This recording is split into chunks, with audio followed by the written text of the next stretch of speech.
Wilmar Marpaung, Kapolda terbaik di Indonesia itu kalau nggak salah di Maluku Utara, kan Sulawesi Utara dulu ya.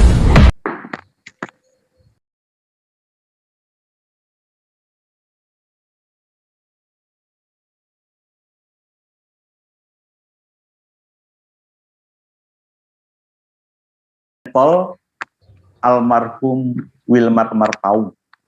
Oh. Kalau nggak di Maluku Utara, Sulawesi Utara, yang dua itulah. Iya.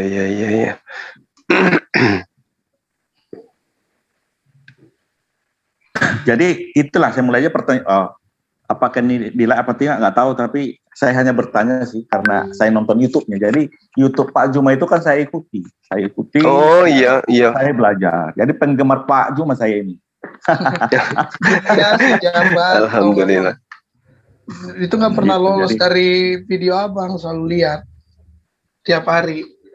Jadi ketika ada Juma ngomong apa semua, Pak Juma, Ustaz Juma apa semua, saya tahu ayat-ayatnya ini pasti ini nih. Saya tahu udah dulu itu. Baratnya kita mau jalan, mana tekongan, mana pom bensin, mana polseknya, kantornya udah tahu. Udah kan gitu juga. Iya. Masya Allah.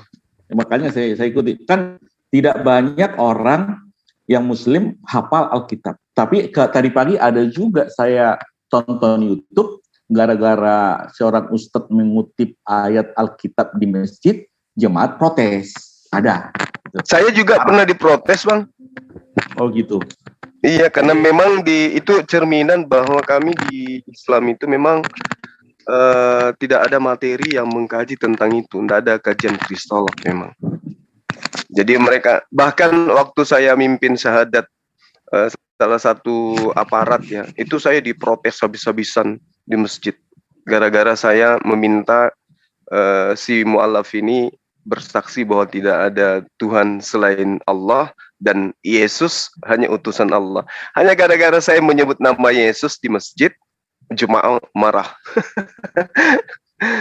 Jadi hal itu tabu bagi umat Islam memang. Beberapa. Ada tadi demon masa diturunkan dari mimbar ustadznya. Ini masjid, jangan cerita Alkitab di sini. Jadi gitu. Jadi Iya. saya baru tadi pagi setelah itu saya lihat Pak Joma sama Pak Abdon ya diskusi tentang itu yang diserupakan tadi itu.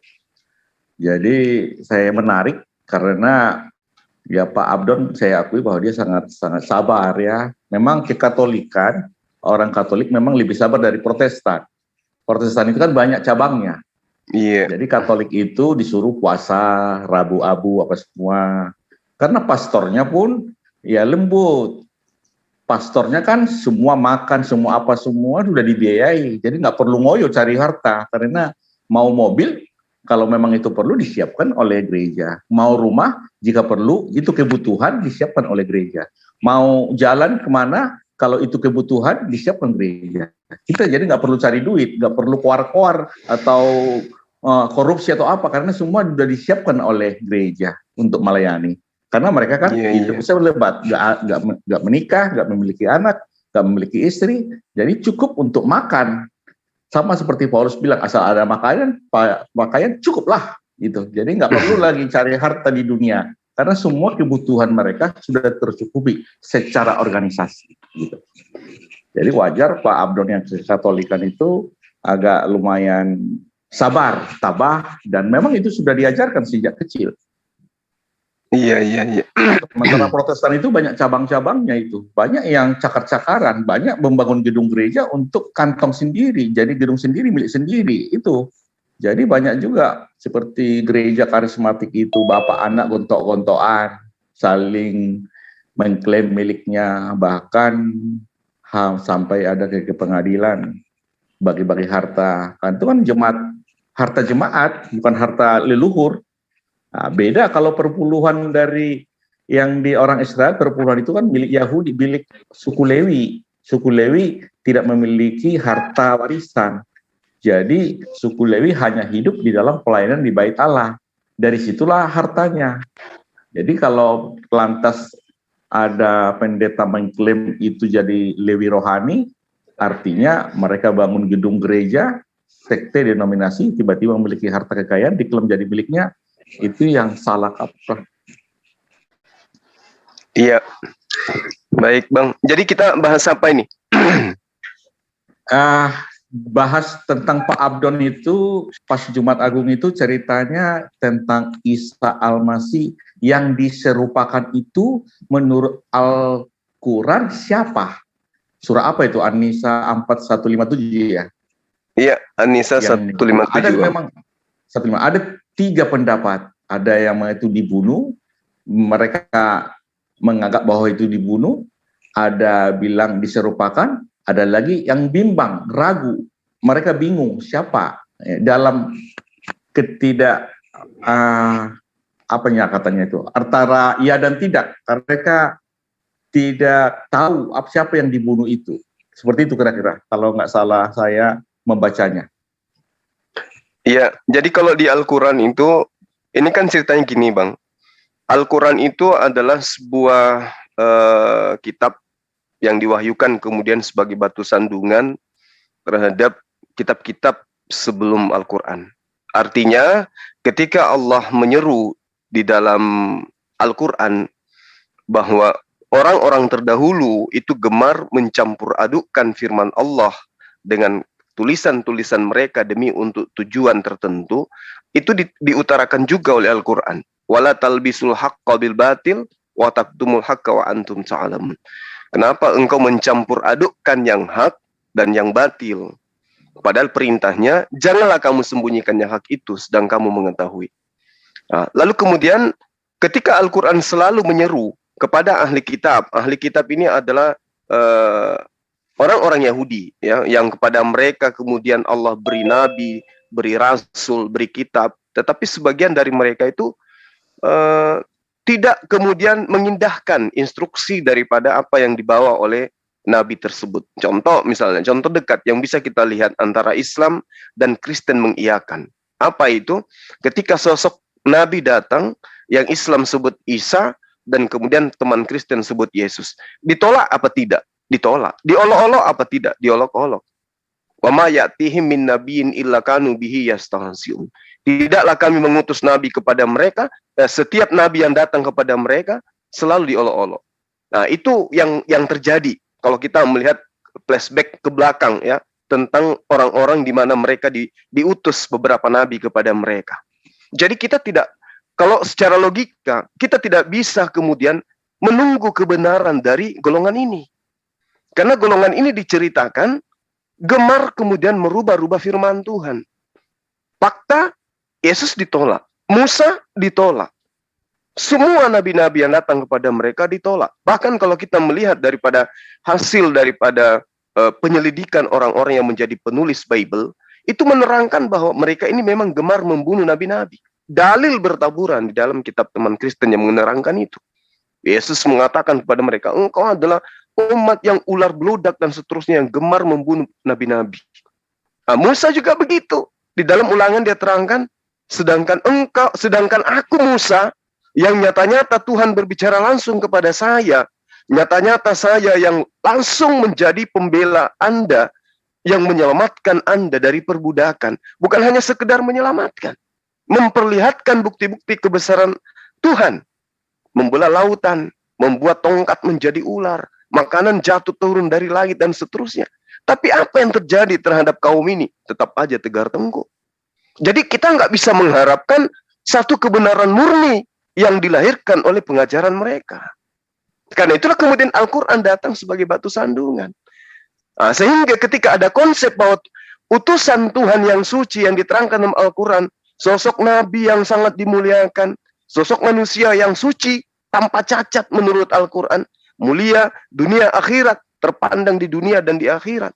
Dan termasuk orang-orang yang didekatkan kepada Allah, orang yang syuhada di hadapan Allah, itu difitnah, mati di atas tiang salib. Ini konsep iman saya ya Bang, bukan berarti saya menggurui ya Bang, karena kebetulan kan kita lagi sedang membahas tentang apa yang ada dalam Al-Quran. Nah, Al-Quran menerangkan begini, Bismillahirrahmanirrahim, wa qaulihim inna qatalnal masiha Isa bin Maryam Rasulullah, utusan Allah. Jadi datang kepada mereka utusan Allah bernama Isa putra Maryam. Mereka mengejek kepada baginda Isa alaihissalam. Diejeknya Rasul Allah itu. Dikatakannya anak zina dan seterusnya. wa ma qataluh wa ma salabuh. Bahkan mereka meminta kepada penguasa Romawi untuk menangkap, mengadili, menganiaya, bahkan membunuh. Walakin subbihalahum, kata Allah. Tetapi mustahil utusanku yang aku lindungi kemudian mengalami hal-hal yang seperti yang mereka tuduhkan. Wa innal ladzina ikhtalafu fihi lafi syakkim minhu. Ini yang diterangkan oleh Allah. Ma lahum bihi min ilmin illa tiba'a zanni wa ma qataluh yaqinan. Apa yang mereka lakukan terhadap pembunuhan ini kemudian yang dipercayakan kepada oknum lain untuk mengeksekusi. Karena yang mengeksekusi di sini bukan orang Yahudi. Orang Yahudi hanya memberikan eksekusi itu kepada suatu sistem pemerintahan Romawi. Mereka yang meminta untuk mengeksekusi yang bernama Isa alaihissalam itu tidak memiliki keyakinan yang mutlak absolut bahwa betul yang dibunuh itu adalah sosok yang datang kepada kita yang mengaku sebagai utusan Tuhan. Makanya kalau kita melihat di dalam kitab di dalam Kisah Para Rasul 25 nomor 19 kan nyata di sana bagaimana Paulus dan murid Yesus itu berselisih. Paulus mengatakan Yesus hidup, yang lainnya mengatakan Yesus mati. Itu fakta yang secara data yang mungkin bisa dipahami. Nah, terkait dengan Al-Quran, mereka mengatakan telah membunuhnya. Siapa yang mengatakan telah membunuhnya? Orang Yahudi. Sementara pelaku eksekusi adalah orang Romawi. Padahal mereka tidak membunuhnya dan tidak pula menyalibnya. Makanya sahabat saya, kalau kita melihat original teks dari kitab-kitab saudara Kristen yang kemudian menceritakan tentang Yesus disalib, itu kalau kita masuk ke dalam original teksnya, tidak ada satupun dalil yang bisa diyakini kebenarannya menceritakan tentang Yesus itu disalib. Adanya Yesus digantung di pohon. Itu original teks. Belum lagi kalau kita melihat dari kitab yang lebih tua daripada kitab yang resmi di negara kita ini. Bible maksud saya. Di KJP misalnya, yang lebih tua daripada karya lembaga Alkitab Indonesia, itu menerangkan betul Yesus itu digantungnya di pohon. Kata tree itu pohon, bukan salib. Maka itulah kemudian Al-Quran mengupas ini menjadi batu sandungan. Kata Allah, walakin, nah akan tetapi kata Allah. Ini penekanan. Subbihalahum, bagi yang menyalibkan Isa, ya, bagi mereka yang menyalibkan ini, Allah membuat sebuah kronologis kejadian bahwa memang mereka menyalibkan, tapi orang yang disalibkan itu bukan Isa, tetapi orang yang diserupakan dengan Isa bagi mereka. Jadi ketika umat Islam itu ditanyai, wahai umat Islam, kalian mengatakan bahwa yang disalib itu bukan Nabi Isa alaihissalam. Tolong dong tunjukkan kepada kita siapa yang diserupakan itu. Nah, kita kembali kepada konteks dalil bahwa yang diserupakan oleh Allah itu mereka yang menyalib. Nah, kita umat Islam bukan penyalibnya. Jadi kita nggak tahu.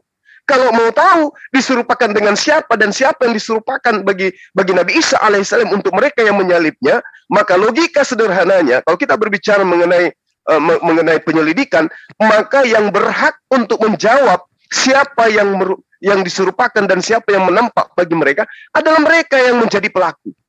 Itu Al-Quran menerangkan itu. Maka yang dikatakan lahum, pada mereka.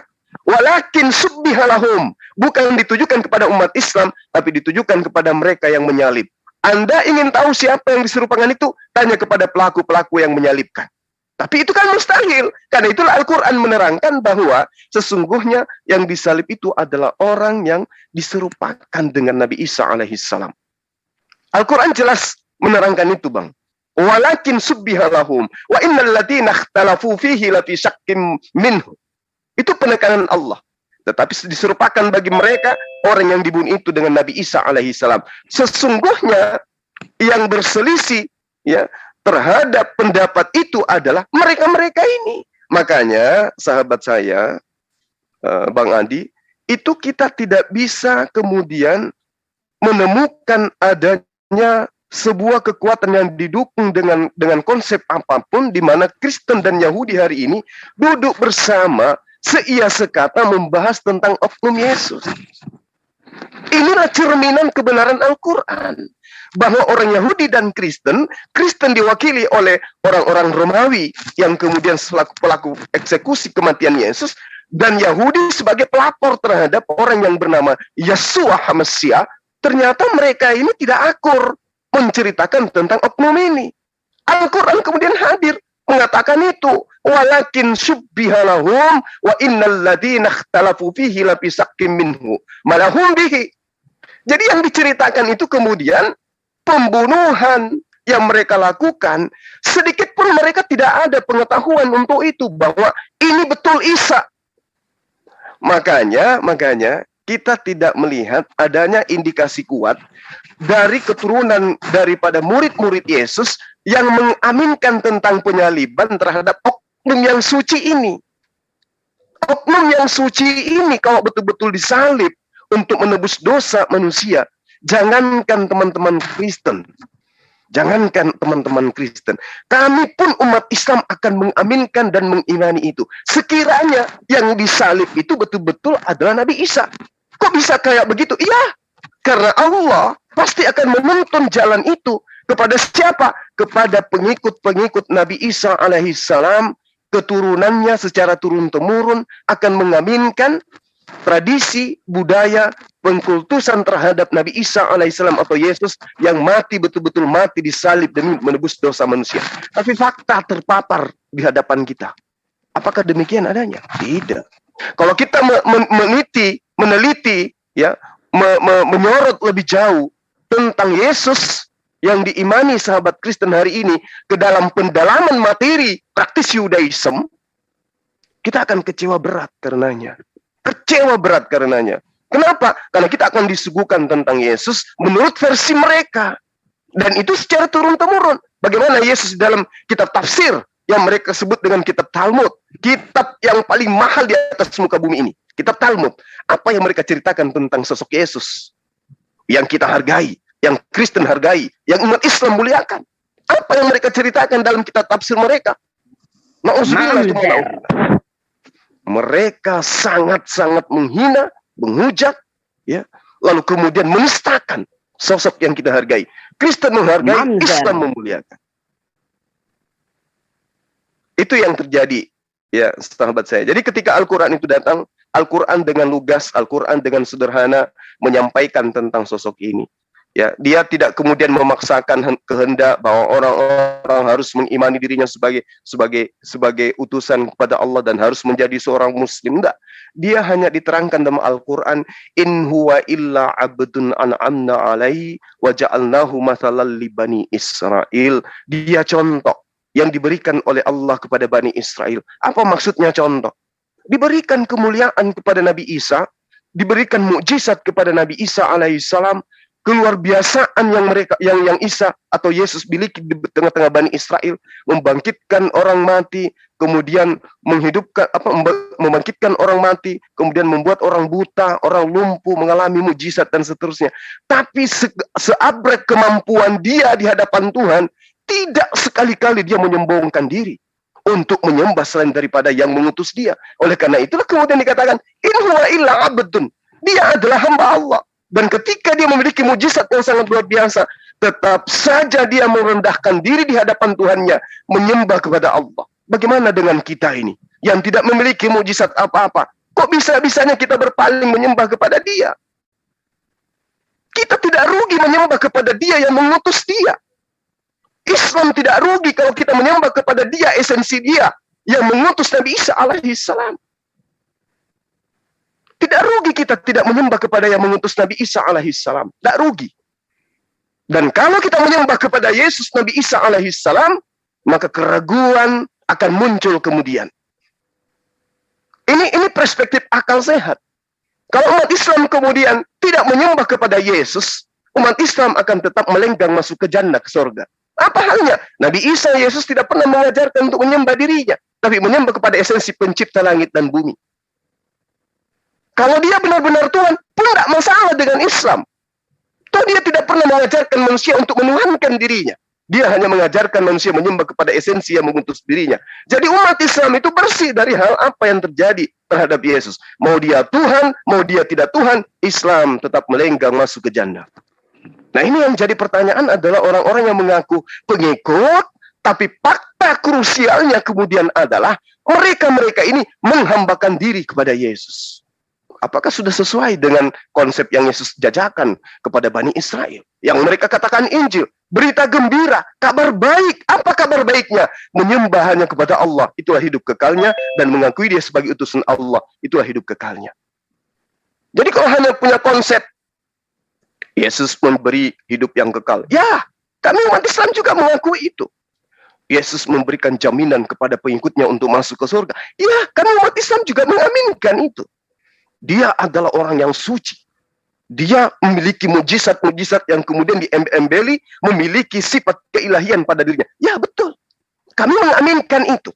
Tapi ketika kami disajikan untuk menggantikan Allah, sang pengutus Yesus, kepada Yesus itu, kami menolak. Karena sehebat apapun Yesus, Yesus menerangkan dirinya di dalam Yohanes 5 nomor 36. Apapun yang terjadi pada diriku, pekerjaan apapun yang aku lakukan, itu hanya membuktikan pekerjaan itu sebagai bukti bahwa aku adalah utusan Allah. Yesus hebat, ya. Yesus itu mulia, oke. Yesus dahsyat, betul.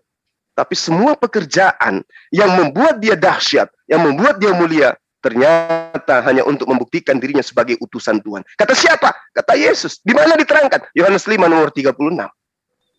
Jadi kalau ada yang menyembahnya offside. Apa akibatnya? Matius 7 nomor 21, 22, 22. Apa itu? Diusir. Dikatai sebagai penjahat. Enyahlah daripadaku. Aku tidak mengenal engkau. Yang aku kenal ada mereka yang memanggil aku Tuhan, dalam arti kurios Tuhan, tetapi mereka melakukan kehendak Bapa yang ada di surga. Tapi mereka yang bermujizat demi namaku, mengusir setan demi namaku, bernubuat demi namaku, tapi tidak melakukan kehendak Bapakku yang ada di surga, yaitu taat kepada hukum Torah yang aku ajarkan kepada mereka. Mereka tidak menempati ruang di rumah Bapa. Mereka adalah penyesat. Mereka yang tidak mengimani apa yang aku ajarkan kepada mereka, tetapi mereka kemudian melakukan apa yang mereka tidak terima dariku. Makanya Yesus mengatakan, percuma mereka mengagumiku, percuma mereka menghormatiku, tetapi percuma mulut mereka menyanjung, menghormat, kemudian menyembah kepadaku, tapi perbuatannya tidak berdasarkan terhadap kehendak Bapa yang ada di surga, melainkan perkataan manusia yang mereka lakukan. Ini poin. Lalu kemudian yang harus diwaspadai bukan sebenarnya apa yang saya paparkan ini. Bukan Quran. Bukan Al-Quran. Kita tinggalkan Quran. Untuk kemudian, jangan-jangan Islam ini hanya mencari pembenaran. Kita tinggalkan itu kalau demikian adanya. Tapi satu hal yang perlu kita pikirkan sebagai orang Indonesia yang jauh dari kejadian yang terjadi itu. Apa itu? Nasihat petua-petua Yesus agar waspada. Waspada kepada siapa? Bukan kepada orang Islam. Bukan kepada orang Arab Badui, bukan kepada orang Quraisy, tapi waspada kepada ahli Taurat. Waspada kepada orang Farisi, waspada kepada orang Saduki. Berarti ada hal yang harus diwaspadai kemudian dari golongan ini. Siapa yang menasihatkan itu? Yesus. Nah, sekarang adakah kita berhati-hati kepada mereka? Tidak. Buktinya, begitu datang kita akan menyuruh. Tidak ada keselamatan di luar Yahudi. Tidak ada keselamatan di luar Yerusalem. Itu yang ada sekarang. Sehingga apapun yang berbau Yahudi, kita telan. Tanpa kita menelaah lebih jauh petua-petua daripada Yesus. Terakhir dari saya, Bang. Yesus menubuatkan di dalam Matius 23 nomor 15. Celakalah engkau ahli Taurat, orang Farisi, orang munafik, engkau menjelajahi daratan. Engkau menyeberangi lautan untuk mentobatkan orang masuk kepada keyakinanmu, lalu kemudian mereka menjadi orang neraka dan kalian membuat mereka 2 kali lebih jahat daripada engkau sendiri. Buatangan daripada ahli kitab, apakah Islam atau Kristen? Nah, inilah fungsinya kita berpikir sekarang. Demikian sementara, Bang, mohon maaf kalau ada kata-kata yang kurang berkenan. Silakan. Baik, jadi saya baca di Lukas 1 ada cerita Zakaria Elizabeth yang memiliki anak Yahya. Ada Daud Maria memiliki anak Yesus. Terus saya cari di YouTube itu ceritanya mirip di surat Maryam 19. Ya, mohon dikoreksi, mohon diajari kalau saya salah. Jadi Maryam 11 mulai ayat 1, saya mungkin nggak tahu baca kaf ha ya ain sad, tapi yang bahasa Indonesia yang saya baca yang 2 yang dibacakan ini adalah penjelasan tentang rahmat Tuhan kepada hambanya Zakaria. Di ayat 3-nya ya dalam kurung yaitu ketika dia berdoa kepada Tuhannya dengan suara lembut. Maryam, surat Maryam saya bacakan ini Pak. Nah, Maryam ayat 1 sampai 34 nanti. Ini ceritanya mirip dengan antara Zakaria, Elizabeth yang memiliki anak Yahya, Yohanes kalau di Lukas, dan mirip dengan Yesus, Daud, Maria, Yesus di Lukas. Di sini Isa dengan Maria. Ayat 4. Dia dalam kurung Zakaria berkata, "Ya Tuhanku, sungguh tulangku telah lemah dan kepalaku telah dipenuhi uban. Pernah kecewa dalam berdoa kepadamu, ya Tuhanku." Dia 5. Dan sungguh aku khawatir terhadap kerabatku sepeninggalanku, padahal istriku seorang yang mandul. Anugerahilah aku seorang anak dari sisimu. Ayat 6. Yang akan mewarisi aku dan mewarisi dari keluarga Yakub. Dan jadikanlah dia, ya Tuhanku, seorang yang diridai. Ayat 7. Dalam kurung Allah berfirman, "Wahai Zakaria, kami..." Sebentar ada telepon.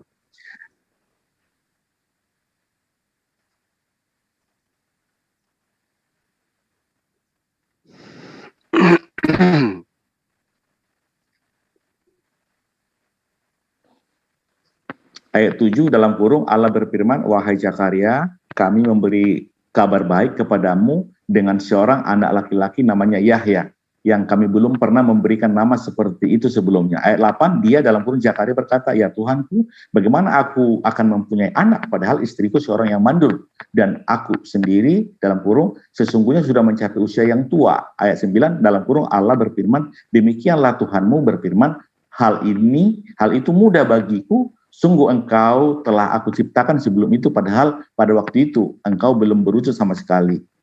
Ayat 10, dia dalam kurung Zakaria berkata, "Ya Tuhanku, berilah aku suatu tanda." Dalam kurung Allah berfirman, "Tandamu yang engkau tidak dapat bercakap-cakap dengan manusia selama 3 malam, padahal engkau sehat." Kalau di Lukas ini 3 hari 3 malam.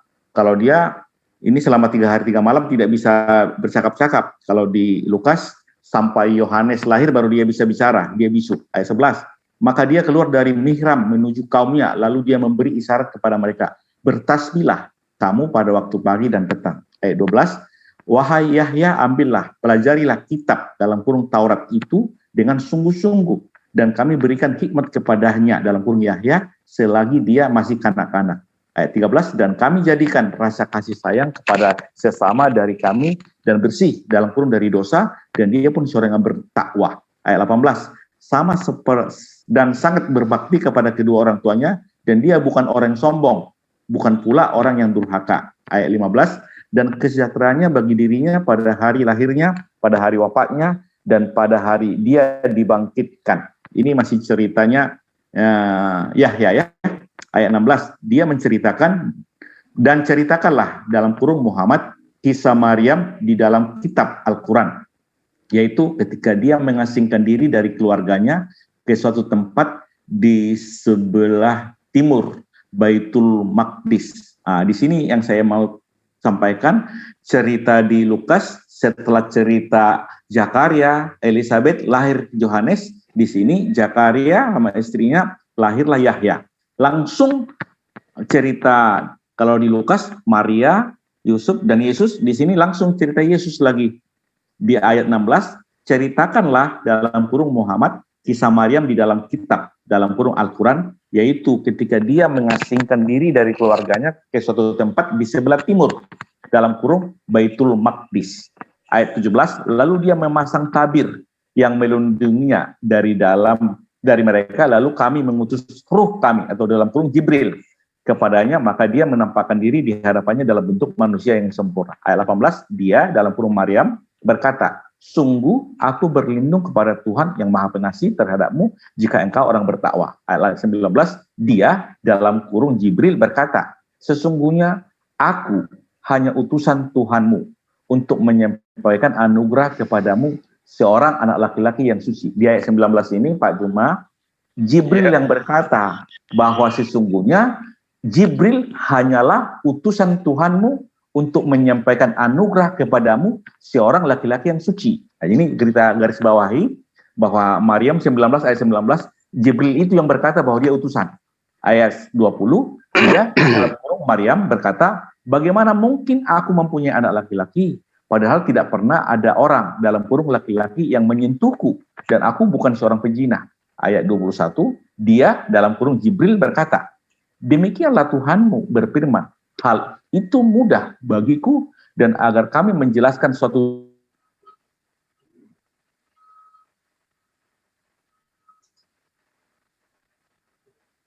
Suara hilang. Suara hilang. Putus itu suaranya tuh. Iya.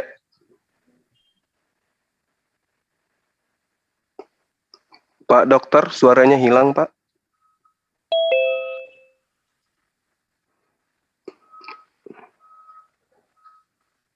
Pak dokter.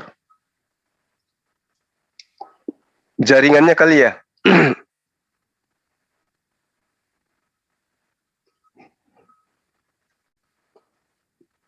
Beliau ini. Pak Adi, suaranya Bapak nggak kedengaran, Pak.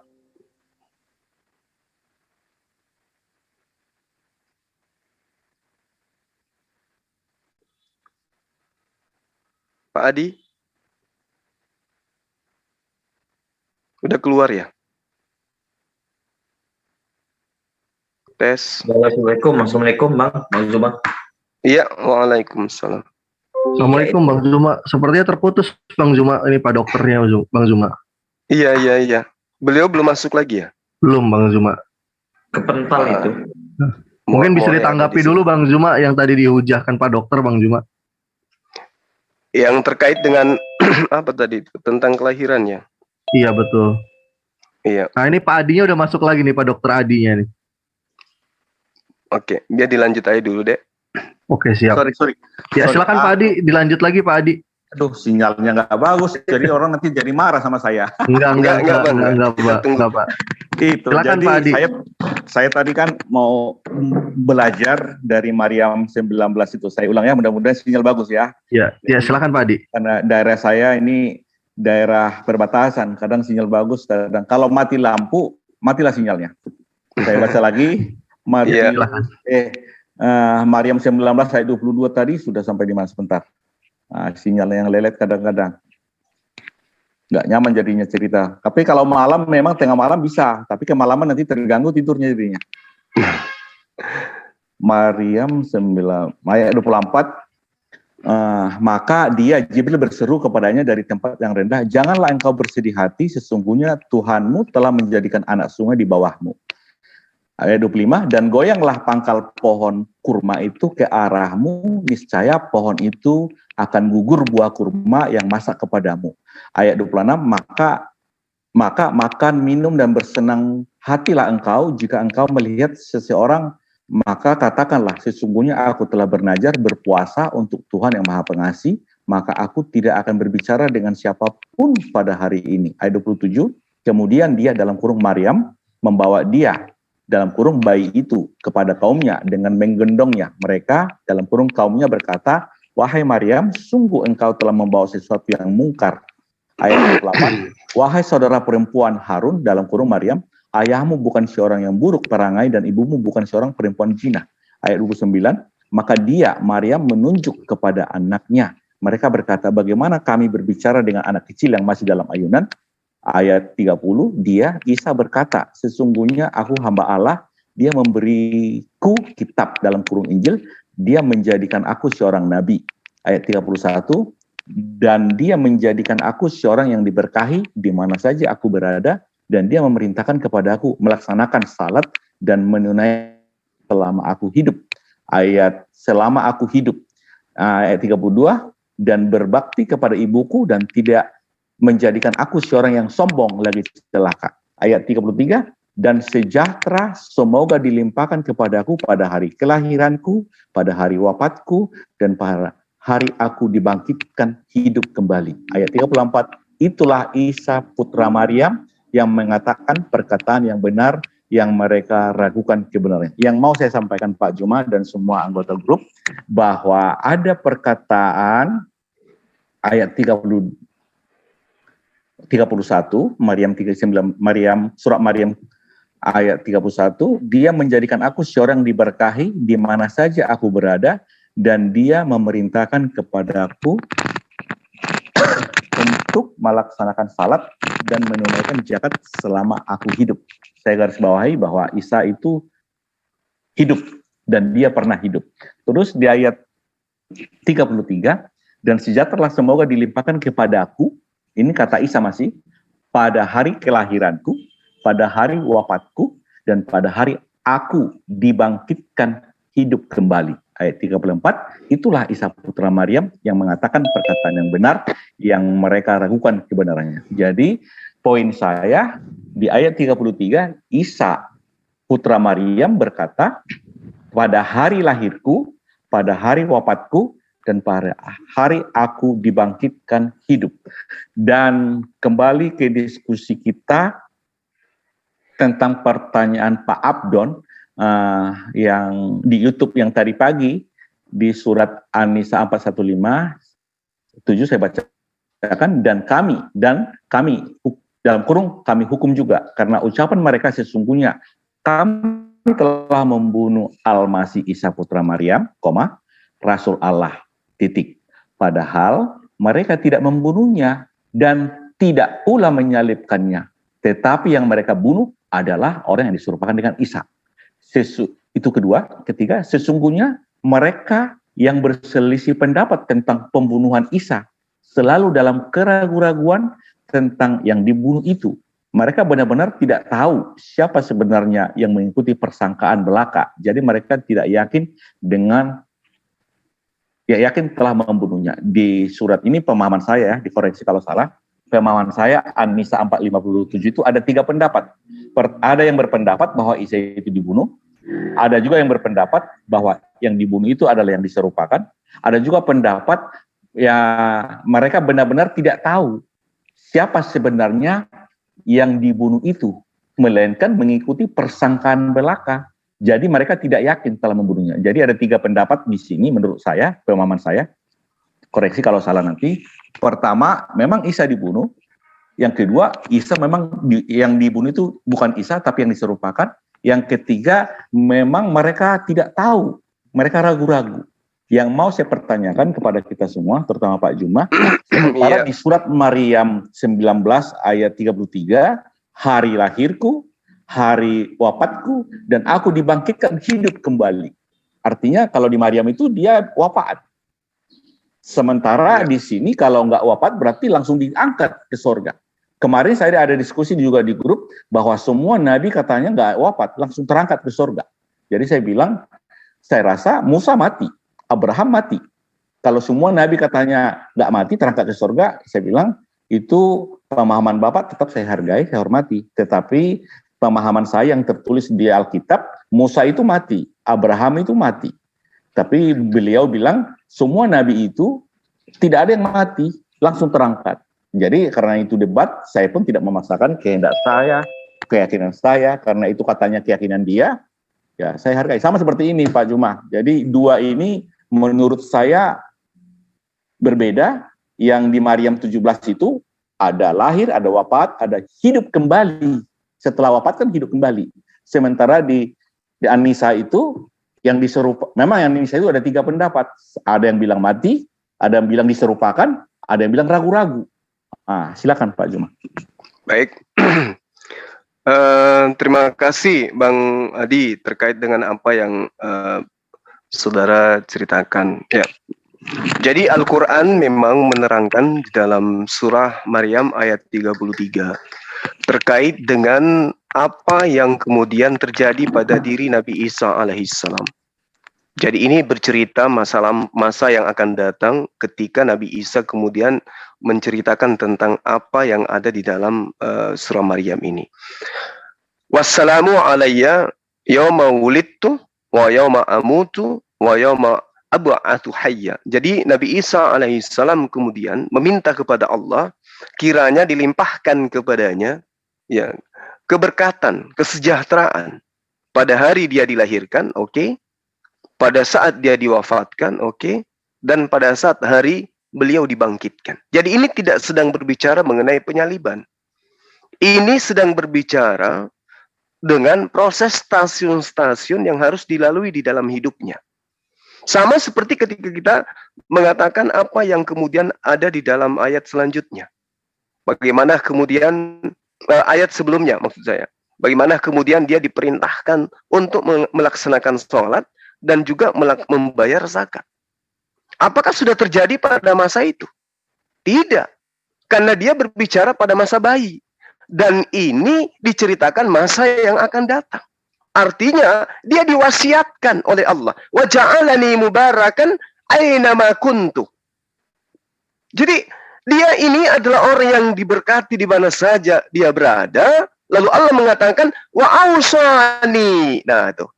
Dia diwasiatkan. Yang namanya wasiat, kalau dia mampu melakukan wasiat itu, dia lakukan. Tapi kalau tidak mampu dia lakukan wasiat itu, dia tidak lakukan. Wa ausani bis salati waz zakati ma dumtu hayya.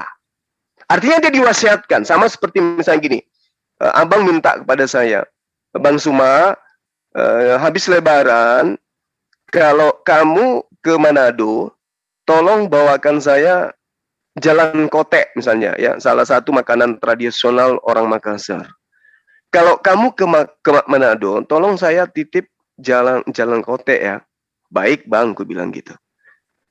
Apa yang terjadi kemudian? Kalau saya ke Manado, ya saya bayar, saya belikan. Tapi kalau tidak, ya saya tidak punya kewajiban. Itu wasiat. Nah, sama seperti yang diterangkan ini. Nabi Isa alaihissalam dinyatakan di dalam ayat ini sedang menceritakan ilustrasi yang akan terjadi di dalam kehidupannya kelak. Wassalamu alayya yauma wulidtu wa yauma amutu wa yauma ub'atsu hayya. Dilimpahkan semoga kepada aku kesejahteraan pada saat hari lahirku, pada saat hari wafatku, dan pada saat aku dibangkitkan kembali. Ini tidak ada masalah. Ini tidak berbicara mengenai penyaliban, tidak ada kaitannya. Karena wafatnya Nabi Isa alaihissalam nanti ketika dia datang untuk yang kedua kali. Itu diwafatkan dalam arti kata meninggal. Kalau yang sekarang diwafatkan dalam arti kata ditidurkan. Sehingga ketika diterangkan pada hari aku dibangkitkan, ya semua kita nanti setelah kiamat itu akan dibangkitkan. Termasuk Nabi Isa alaihissalam. Jadi tidak ada kemudian pertentangan dengan ayat yang ada di dalam surah An-Nisa. Yang menerangkan bahwa dia terangkat ke langit. Itu tidak ada kaitannya. Tidak ada kemudian tidak ada pertentangan di dalamnya. Tidak ada kontradiksi di dalamnya. Ketika diterangkan bahwa dan sesungguhnya Nabi Isa itu diangkat di sisi Allah. Itu tidak menerangkan kemudian bahwa oh dia sudah diwafatkan di situ. Karena di dalam surah Maryam dia menerangkan pada saat aku diwafatkan. Maksudnya surah Maryam ayat 33 ini adalah Nabi Isa alaihissalam itu adalah manusia seutuhnya. Dia memiliki masa-masa di mana dia harus wafat. Dia memiliki masa di mana dia lahir, di mana dia lahir, akibatnya dia wafat, di mana dia wafat, maka dampaknya dia bangkit. Sama seperti kita. Sama misalnya, dan kesejahteraan semoga dilimpahkan kepada Suma, pada hari Suma dilahirkan, pada hari Suma diwafatkan, pada hari Suma dibangkitkan. Sama. Ini tidak berbicara mengenai tentang penyaliban. Sekira begitu, Bang Adi. Lalu kemudian adanya kesamaan antara surah Maryam dengan Lukas, ya, terkait dengan itu. Ya, itu di awal tadi saya mengatakan kepada Bang, Al-Quran itu datang sebagai batu sandungan untuk kemudian meluruskan hal perihal yang kemudian tidak berkesesuaian dengan data di lapangan. Ketika di dalam Lukas 29 nomor 31 menceritakan bagaimana Maria sangat terganggu dengan kata-kata yang bertanya malaikat yang datang kepada dia, lalu kemudian malaikat yang mengatakan, jangan takut Maria, kamu telah menemukan kasih sayang di hadapan Tuhan. Kamu akan memiliki seorang anak yang melahirkan seorang anak laki-laki, dan kamu akan memberinya nama Yesus. ada kesamaan dalam surah Maryam. Misalnya di dalam surah Ali Imran juga disebutkan hal yang sama. Hai Maryam, sesungguhnya Allah menggembirakan kamu dengan kelahiran seorang putra yang diciptakan dengan kalimat ya, yang datang daripadanya. Namanya Al-Masih putra Maryam, seorang terkemuka di dunia dan di akhirat, dan termasuk orang yang didekatkan di sisi Allah. Lalu kemudian kesesuaian itu masih sama ketika Al-Quran surah Maryam ayat 47 dengan Lukas 34 ini sampai 35 ini menjelaskan tentang Yesus, tentang Maria. Bagaimana ini akan terjadi? Tanya Maria kepada malaikat. Karena saya masih perawan. Malaikat menjawab, Roh Kudus akan turun atasmu dan kuasa yang maha tinggi akan menaungi kamu. Jadi orang yang suci yang dilahirkan akan disebut sebagai anak Allah. Menurut penjabaran daripada Lukas 1:34 dan juga Lukas 1 nomor 5 ini. Nah, namun yang membedakan kemudian kisah Maryam di dalam Al-Quran, dia itu adalah wanita suci. Wanita yang tidak pernah kemudian berinteraksi secara intens, khusus, spesial dengan lawan jenis. Berbeda dengan di dalam kitabnya teman-teman Kristen. Maria diceritakan sedang bertunangan dengan sosok laki-laki bernama Yusuf. Itulah yang membedakan. Kemudian terkait dengan kelahiran. Di surah Maryam memang diterangkan bahwa Nabi Isa alaihissalam bersama dengan ibunya ya, sejenak sebelum ibunya melahirkan, ibunya berada di bawah pohon kurma. Kalau di dalam kitabnya teman Kristen itu hidup Maria melahirkan di dalam kandang domba di palungan nantinya ini si bayi Yesus. Nah, sekarang coba kita lihat bagaimana rekonstruksi daripada kejadian ini. Yang mana yang mendekati dan yang benar-benar nyata di dalam kebenaran secara histori. Begini, di dalam kitabnya sahabat Kristen, ini lagi-lagi saya ngutip ya, supaya kita tidak mengada-ngada gitu. Berbicara mengenai sosok yang iman Islam mengatakan Nabi Isa alaihissalam, kemudian iman Kristen mengatakan Yesus Kristus. Tentu kita berbicara tentang orang yang adanya di Yerusalem Timur Tengah. Dari keturunan Yakub. Itu pasti Islam Kristen mengamini itu. Oleh karena itulah kemudian kita tidak bisa lepas daripada tanah Negeb, lembah Yordan, lembah Yeriko. Di mana lembah Yeriko ini disebut sebagai kota pohon korma. Nah, kalau Al-Quran menerangkan Maryam itu bergeser ke utara Yerusalem, secara rekonstruksi kejadian, Yeriko itu berasal di utara Yerusalem. Ulangan 34 nomor 3, ternyata tepatnya di Yeriko itu disebut sebagai kota pohon korma. Berarti kalau dikatakan dalam Al-Quran, Maryam ini yang memisahkan diri dari kaumnya, lalu bergeser ke utara daripada Yerusalem, berarti indikasinya kena kepada kota korma. Kota korma itu berada di mana? Di sebelah utaranya Betani. Yeriko tepatnya.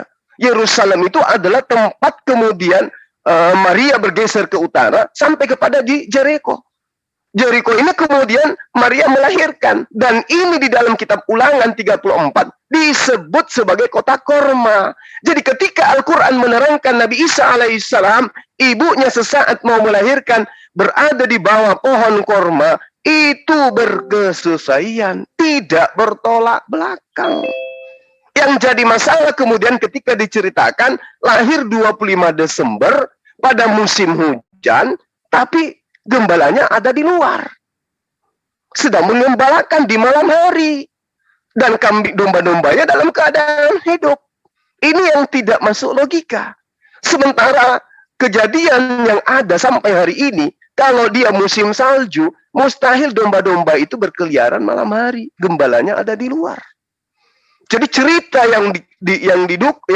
cerita yang kemudian disajikan oleh Bible tentang kelahiran Yesus di musim salju itu, Desember, itu tidak berkesesuaian dengan fakta di lapangan. Oleh karena itulah kemudian, kalau kita kembali kepada Al-Quran, jauh lebih sesuai. tempatnya kemudian diceritakan di dalam Ulangan 34 nomor 3, kota korma. Bergeser daripada di sekitar tanah Negeb, tanah lembah Yordan, lembah Yeriko, kota pohon korma. Dan di sanalah kemudian diterangkan oleh Al-Quran, bergeser dia meninggalkan Yerusalem menuju utara. Dan utara daripada Yerusalem itu ada kota Yeriko yang kemudian disebut sebagai kota korma. Dan disitulah menurut Al-Quran Nabi Isa alaihissalam dilahirkan. Subhanallah. Ini yang diterangkan oleh Al-Quran. Wa hussi ilaiki jibisni in najkhlah.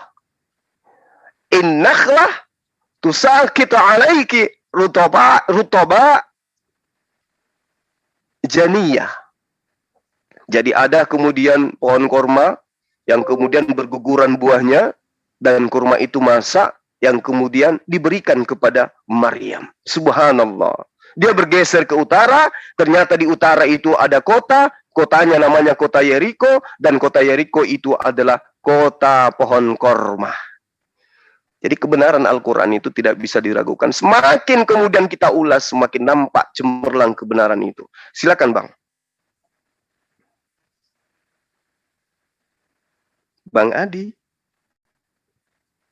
Bang Adi. Jangan-jangan tadi saya bicara sendiri ini. Pak Adi, kemute mungkin Pak Adi. Ketiduran beliau. Aduh Pak Adi. Ini ya, kepental ya. Kepental kali dek, puasa mungkin. Di mana ini, nggak ada di sini nih. Oh iya, nggak ada namanya. Tunggu aku cari. Ya ampun, jadi tadi saya ngomong sendiri gitu. Enggak, kami dengerin kok. Ya ampun, teganya Ya dirimu. Allah. Kami ikut menyimak. Harusnya bilang Pak Adinya nggak ada Bang gitu. Enggak, aku nggak lihat Bang. Ya Allah. Astagfirullah, kok sedih kali ya. Astagfirullah, sedih kali lah rasanya. Puasa cakap sendiri. Gak apa-apa Bang Juma, biar katam kami, jadi nanti ulang lagi. Gak apa-apa. Orang puasa tuh. Bang, Pak Adi yang dimasukin lagi aja. Ya Allah, astagfirullah. Kayaknya sinyal ya. Ini, Nggak, Bang ini, Bang Juma.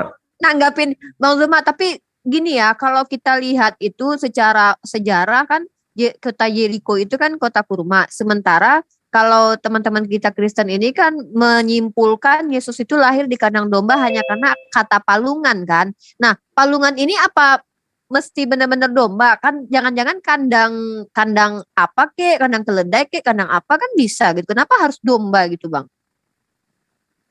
Ya karena domba itu adalah memiliki nilai tertinggi di teman. Iya betul, benar itu. Iya, domba itu bukan gelar sembarangan. Iya, gelar suhu. Iya.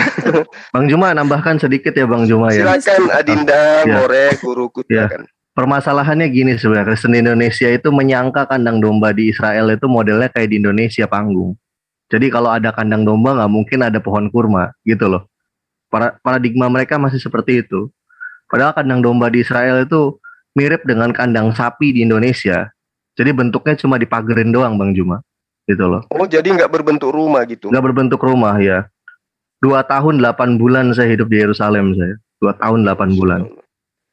Bahkan saya juga sering namanya ke Tel Aviv. Kalau misalkan lagi liburan sama orang tua sudah kirim ya.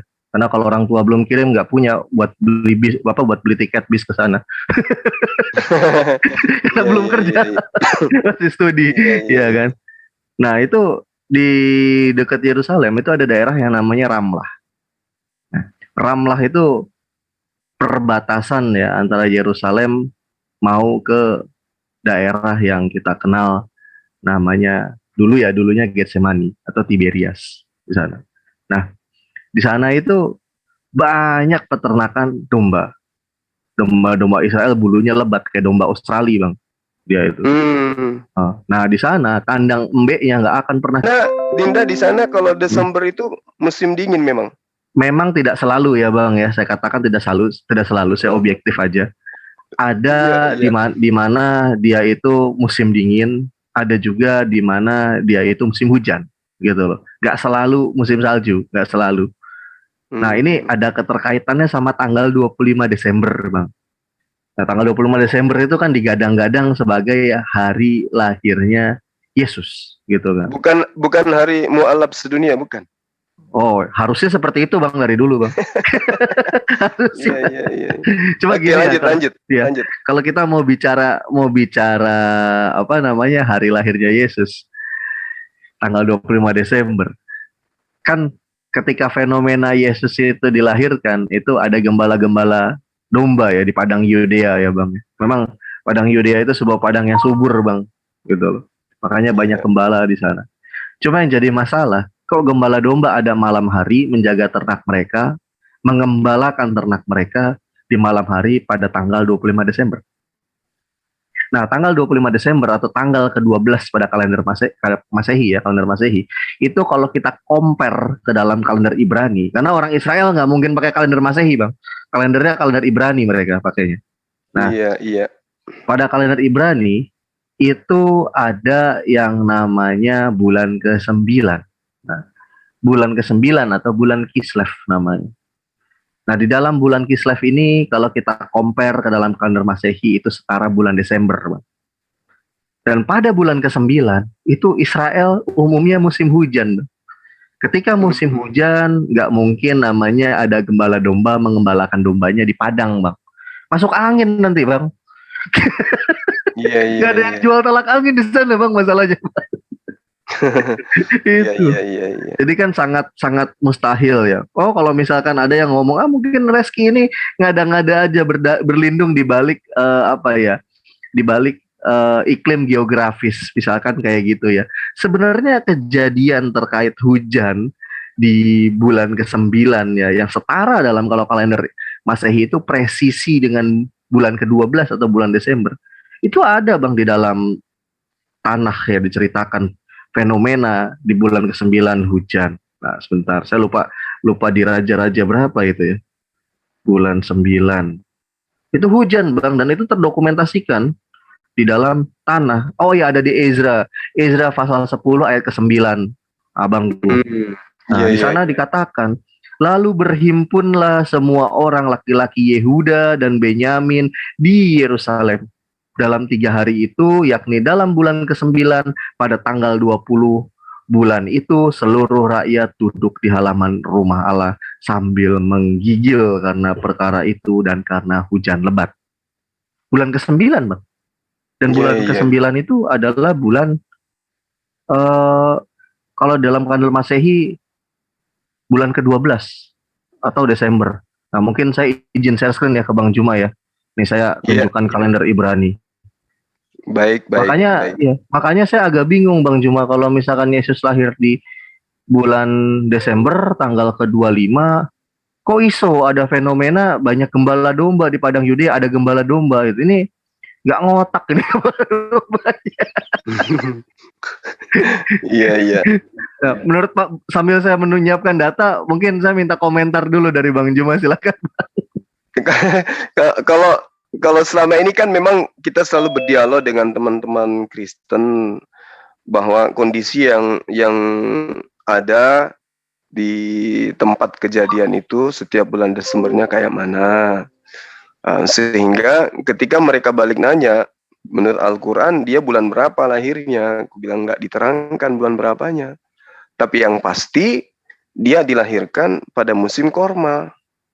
Nah, cobalah cari tahu musim korma itu bulan berapa. Nah, apakah berkesesuaian dengan kondisi di lapangan antara Quran dengan kitab Anda, kan gitu. Nah, itu saya kira begitu deh. Kalau saya sih menjelaskannya kayak gitu. Kadang saya minta tanggal 25 Desember itu kok malah justru sama dengan tanggal lahir dewa-dewa orang pagan gitu. Sebenarnya kalau kalau kita mau fair-fairan, Bang Juma, nggak hanya itu keterkaitan Kristen sama pagan, Bang Juma. Sebetulnya ya nggak cuma kemiripan tanggal lahir dewanya tadi gitu atau sembahannya ya. Nah, kita jangan terlalu fanatik dengan istilah dewa langsung marah-marah yang Kristen, jangan. Dewa itu artinya sesembahan gitu loh. Dalam bahasa yang lain gitu kan. Nah, sebetulnya kalau kita mau cek lebih lanjut lagi ya. Bahkan seperti ketika Yesus di jamuan agung ya, pas makan Paskah, itu saya agak setuju dengan kata-katanya, namanya Profesor Casey. Dia pakar keyahudian dari Oxford University. Dia mengatakan bahwa jamuan agung itu tidak pernah terjadi secara realita. Jadi itu hanya karangan gitu loh Bang. Bahkan sampai dijelaskan detail di karangan yang dikarang oleh orang non-Israel yang tidak mengenal tradisi Yahudi. Karena kenapa? Di situ kan digadang-gadang Yesus itu dan murid-muridnya sedang makan Paskah ya, Bang Juma ya. Nah, dalam makan Paskah itu ada 2 menu yang wajib Bang. Harus ada roti taberagi, sama satu lagi ada olahan domba dari hasil sembelihan domba. Jadi ada makanan yang olahannya domba gitu. Dan makanan itu semua harus dihabiskan dalam 1 malam. Itu tradisi Paskah orang Yahudi ya, Bani Israel. Nah, lalu ketika kita melihat di dalam gospel-gospel yang ada, keterangan Yesus di pada malam itu makan olahan domba dengan murid-muridnya tidak pernah kita temukan, Bang. Yesus cuma memecah-mecahkan roti dan juga mengatakan, makanlah ini tubuhku, lalu minumlah darahku ini, darah perjanjian baru. Nah, ketika menyamakan roti, menganalogikan roti dengan menjadi tubuhnya, dan anggur menjadi darahnya, itu ritual itu sama dengan ritual yang diaplikasikan oleh para Egyptis maksud saya. Egyptis ini adalah agama pagan Mesir kuno, Bang, atau Egyptis namanya. Nah, ketika Dewa Osiris mengadakan ritual, itu Dewa Osiris juga sama, melambangkan roti itu adalah tubuhnya dan juga melambangkan anggur itu adalah darahnya. Nah ini saya tunjukin data dulu ya ke Bang Juma ya soal yang tadi kalender Ibrani. Nanti saya akan tunjukin lagi data soal ini dari dokumen orang Mesir kuno. Jadi nggak mungkin kalau namanya dokumennya orang Mesir kuno nyontek PB, nggak mungkin. Tapi kalau PB nyontek dokumen orang Mesir kuno sangat mungkin, Bang Juma. Iya. Karena mereka jauh dulu kan lebih ada ya seperti itu. Aduh. Ini ada teman kita, Dinda, ada Pendeta Jaina Baho.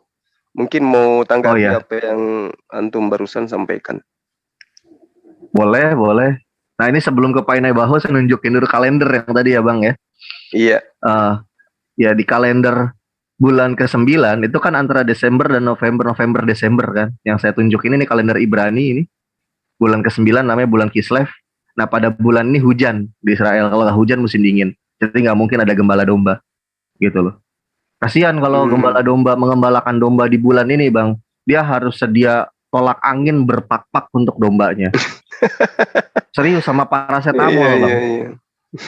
Uyuk karena pasti kehujanan, apalagi gembalakan domba malam-malam. Wah itu saya jamin masuk angin itu dombanya bener. Kalau dombanya hidup di zaman ini ya dan dalam kondisi seperti itu, saya yakin pas dites suhu ya itu langsung karantina Bang dombanya Bang. Positif. Langsung kasih ini kombantrin gitu ya. itu. Ya silakan kalau Pak Naibaho mau menanggapi apa do? Ya kalau saya sih simpel aja sih, saya cuma tunjukin data aja gitu loh. Ini bahasa apa ini? Apa? Cuman saya tadi kutip itu penjelasan dari ada 3 versi tentang Isa alaihissalam itu. Ada yang mengisahkan disalib, mulai dilahirkan, disalibkan sampai kebangkitannya. Sementara juga ada yang meragukan. Nah, untuk kesimpulannya sebenarnya di dalam ajaran yang Anda pahami lah. Yang benar itu yang mana, disalibkankah atau diserupakan? Nah, kalau memang itu diserupakan, mengapa harus yang 2 versi itu harus tertulis? Harusnya satu saja, jadi jelas tidak mengundang pertanyaan. Ada yang disalib, ada yang ragu-ragu, dan ada yang tidak disalib atau diserupakan. Nah, itu kesimpulannya bagaimana menurut iman dari Al-Quran lagi loh. Mau Bang Juma yang jawab atau saya? Tapi Bang Juma aja deh. Silakan Bang Juma. Silakan deh, boleh. Oke, jadi gini ya. Sebetulnya kalau kita ngerti konteks gitu loh, ngerti konteks. Al-Quran juga sama seperti Bible, dalam arti untuk memahami kita harus ngerti konteks gitu loh. Ketika berbicara ada kata diwafatkan, wafat di sana. Isa Al-Masih itu wafat. Itu konteksnya bukan berbicara tentang salib, karena kalau kita baca juga ya redaksi dari situ nggak ada membicarakan salib di sana. Gitu loh. Jadi kalau misalkan ada yang bilang tadi kata Pak Naibaho bilang kok ada dua keterangan, yang satu disalib, satu nggak disalib. Saya belum pernah lihat keterangan di Al-Quran bahwa Yesus atau Isa, ya kita mengenalnya Isa Al-Masih Ibnu Maryam itu disalib. Saya belum pernah lihat keterangannya, Pak. Gitu loh. Dari surah Al-Fatihah ayat 1 sampai surah An-Nas ayat terakhir 30 juz saya belum pernah lihat. Gitu loh. Makanya itu perlu ditunjukkan dulu tuh sama Pak Naibaho ya. Kalau ada keterangan Isa disalib di Al-Quran. Jadi kalau tidak ada lalu Bapak bilang ada, itu fitnah statusnya. Itu yang pertama. Yang kedua, kita pahami juga konteks. Ketika yang membicarakan wafat, Isa Al-Masih itu bukan 100% manusia, bukan 100% Tuhan dalam perspektif Islam. Bukan. Tapi 100% manusia tok. Dalam Al-Quran segala yang bernafas wajib mengalami maut. Segala yang bernafas, segala yang bernyawa wajib mengalami maut, termasuk Isa. Isa kan belum diwafatkan. Kan dalam keimanan kita, Isa belum diwafatkan. Dia masih ada tugas di akhir zaman nanti. Setelah selesai tugasnya di akhir zaman, maka dia pun wajib namanya mengalami yang namanya maut atau wafat. Diwafatkan, dimatikan. Seperti itu. Wafat di sini dalam konteks dimatikan ya, karena wafat itu sebenarnya dalam kaidah bahasa Arab artinya meninggalkan wafat itu. Jangan sampai gitu kan saya bilang Pak Naibaho sudah wafat dari rumah saya gitu dalam bahasa Arab. Nanti Pak Naibaho marah. Gak juga, wafat itu artinya meninggalkan sebetulnya secara harfiah. Bukan artinya mati, is dead gitu sebetulnya. Tapi dalam pengembangan makna secara konteks bisa diartikan mati seperti itu. Tergantung konteks redaksinya apa. Seperti itu. Mungkin Bang Juma mau menambahkan, silakan Abangku. Ya, jadi terkait dengan surah Maryam Maryam 33 dan juga surah An-Nisa itu tidak ada tidak menceritakan tentang hal yang sama. Seperti yang saya urai tadi, surah Maryam itu bercerita tentang prosesi kehidupan, stasiun-stasiun yang harus dilalui oleh Nabi Isa alaihissalam di dalam kehidupannya. Lahir, wafat, bangkit. Sama seperti kita. Sementara surah An-Nisa 157 itu membantah tentang tuduhan orang-orang bahwa Nabi Isa alaihissalam itu disalib. Jadi tidak ada kemudian pertentangan di dalamnya, tidak ada kontradiksi. Ya. Pernyataan kemudian bahwa Nabi Isa alaihissalam itu wafat, itu betul. Tapi bukan sedang menceritakan tentang wafatnya di atas tiang salib. Tapi sedang menceritakan tentang prosesi yang harus dilalui di dalam kehidupannya dia. Bahwa sebagai makhluk, sebagai ciptaan, dia kudu mati. Tapi tentang kematiannya bukan di atas tiang salib. Saya kira begitu, Bang Naibaho. Silakan. Oke, jadi kalau seperti itu kesimpulannya, tidak disalibkan atau tidak dimatikan, ya intinya tidak mati lah ya. Nah, kalau tidak mati, kan peristiwanya sudah terjadi. Isa sekarang sudah tidak ada lagi di bumi. Nah, peristiwanya sudah tidak jadi. Itu menjelaskan semacam apakah itu semacam nubuat atau semacam sudah terjadi. Nah, ini menjadi tanda tanya. Sementara si surat Maryam itu sudah pada waktu dilahirkan, pada waktu mati dan bangkitkan. Nah, itu kan sudah terjadi kalau secara pemahaman tekstualnya teknya. Tetapi pada penjelasannya dari kalangan Anda, nah itu semacam nubuat. Nanti baru di kematiannya baru di di akhir zaman, mati secara normal. Nah, ini intinya gimana itu? Apakah itu semacam nubuatkah atau hanya sudah terjadi? Kalau secara tekstual itu saya memahaminya sudah terjadi, berarti dia sudah mati, sudah bangkit. Nah, tetapi kalau penjelasan dari kalangan Anda itu semacam ada indikasi nubuat. belum terjadi. Nah itu yang benar gimana ini? Ini hanya semacam ya menguji kebenaran kitab itu. Oke, silakan ganti. Iya. Bang Juma yang nanggapi atau saya? Silakan deh, silakan. Tidak apa-apa, kita dua kasih ini. Yang penting nggak usah terlalu panjang-panjang supaya apa. Siap. Jadi gini ya Pak ya, kalau disebut nubuatan itu tidak tepat juga Pak. Saya katakan tidak tepat juga kalau disebut nubuatan. Karena kenapa? Tidak pernah ada orang yang menubuatkan dirinya sendiri Pak. Gitu loh. Dalam sejarah nabi-nabi Israel juga ya, kita bicara nubuatan nih. Nggak ada Pak orang tersebut menubuatkan dirinya sendiri, itu nggak ada. Gitu loh. Yang ada cuma di PB. Yesus menubuatkan dirinya akan mati 3 hari 3 malam, itu pun meleset Pak. Cuma 2 hari 2 malam dalam perhitungan jam Masehi. Dalam kalender Masehi hanya 2 hari 1 malam, nggak nyampe 3 hari 3 malam. Meleset Pak. Sekali seseorang menubuatkan untuk dirinya sendiri itu pasti meleset, gitu loh. Jadi itu bukan nubuatan konteksnya. Lah kenapa kok saya bilang kok itu menubuatkan diri sendiri? Emang yang ngomong Isa? Ya, dalam ayat tersebut yang ngomongnya Isa Pak, gitu loh. Isa mengatakan kan di sana, semoga kemuliaan dilimpahkan bagiku di saat aku dilahirkan, diwafatkan, dan dibangkitkan. Itu doa Pak sifatnya, bukan nubuat, doa Pak. Gitu loh. Isa Ibnu Maryam berdoa kepada Allah Subhanahu wa Ta'ala agar Allah melimpahkan itu kepada dirinya pada fase-fase yang harus dialami oleh. Tapi fase tersebut belum terjadi, mautnya nanti di akhir zaman, gitu loh. Dan itu bukan sebuah nubuatan, tapi doa. Karena nubuatan itu nggak ada pernah terjadi. Kalau Bapak lihat perjanjian lama ya sekalipun ya, kasih tunjuk saya, nggak usah 10, 1 aja.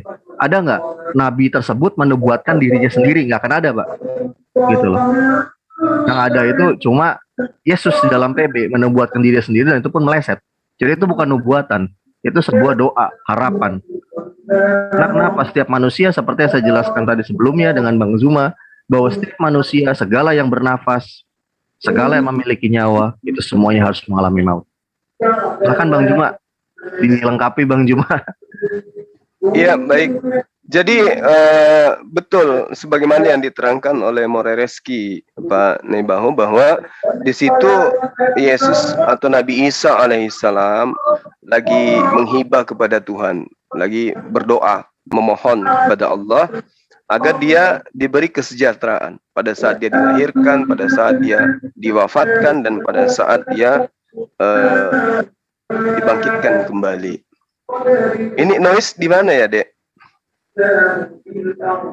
Noise-nya ini di mana?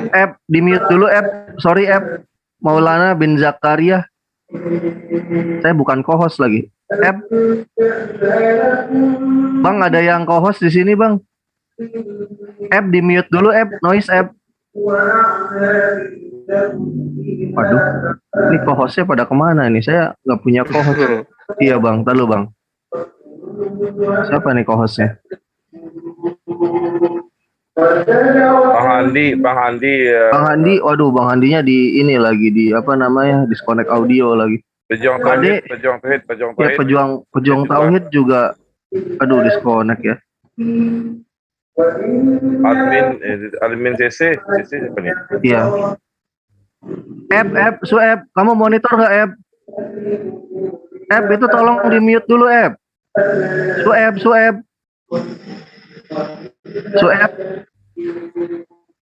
Sebentar Bang, dilanjut dulu Bang, agak terganggu, maaf Bang, ngeraskan suara aja dulu Bang, ini saya hubungi. Iya. Baik, jadi di dalam Islam itu nggak ada kemudian pertentangan ya, nggak ada pertentangan kemudian tentang ayat An-Nisa ini dengan surah Maryam, karena memang kami akui bahwa ini adalah permohonan Nabi Isa alaihissalam kepada Allah untuk diberi kesejahteraan di dunia, pada saat dia dilahirkan, pada saat dia diwafatkan, dan pada saat dia dibangkitkan kembali. Jadi 3 fase ini dialami kelak oleh Nabi Isa alaihissalam. Dan itu sekali lagi saya katakan tidak ada hubungannya dengan penyaliban yang diinginkan oleh teman-teman Kristen, tidak ada hubungannya itu. Kalau mengenai penyaliban, Nabi Isa alaihissalam itu sudah final. Beliau diangkat oleh Allah diselamatkan oleh Allah, dan itu seirama dengan apa yang kemudian ada di dalam Mazmur 22 tentang Yesus, Mazmur 91 tentang Yesus gitu. Jadi itu tidak ada kemudian kontradiksi antara Al-Quran, antar ayat, antar surah di dalam Al-Quran. Itu tidak ada. Seperti itu, Bang Nebaho. Oke, ya. Ya memang kalau memang kitabnya kan berbeda, pemahamannya juga beda. Tidak ada kontradiksi. Karena itu yang Anda imani. Jadi saya secara pemahaman tadi, kalau Anda mengatakan itu doa Isa kepada Tuhannya. Nah, tadi saya dengar penjelasan itu adalah wahyu Jibril kepada Maryam ketika dia menjelaskan tentang kematiannya. Apakah itu bukan wahyu Jibril? Kan Jibril yang memberitakan itu kepada yang tertulis di surat An-Nisa itu, surat Maryam itu, bahwa dia akan pada waktu dibangkitkan. Tetapi memang di situ perkataannya seperti Isa alaihi wassalam lah yang berkata secara langsung, pada saat aku dilahirkan, mati dan dimakamkan. Di situ memang kalau konteks teksnya itu Isa sendiri yang berbicara. Tetapi kalau surat An-Nisa itu kan di dalam Al-Quran itu semua kan wahyu Jibril. Bagaimana ini kok bisa wahyu Jibril menyampaikan doanya doanya Isa alaihi wassalam? Berarti ada peristiwa sebetulnya di dalam di dalam Al-Quran itu, yaitu peristiwa bahwa Isa alaihi wassalam itu berbicara langsung karena dia pernah hidup, sehingga dia berkata-kata seperti itu pada saat aku dilahirkan, pada saat aku mati dan dibangkitkan. Nah, ada peristiwa semacam peristiwa real. Nah, ini yang apakah ini bukan kontradiksi? Sementara Al-Quran kan dia wahyu Jibril yang menurunkan segala-galanya yang tertulis dalam kitab itu. Bagaimana penjelasannya itu? Oke, baik. Saya duluan, Dek. Jadi gini, Rasulullah Muhammad Sallallahu Alaihi Wasallam itu tidak pernah kemudian melakukan investigasi, ya, tidak pernah melakukan riset, penelitian dan seminar atau kajian atau bedah buku atau bedah kitab tentang hal-hal yang terjadi pada masa lampau.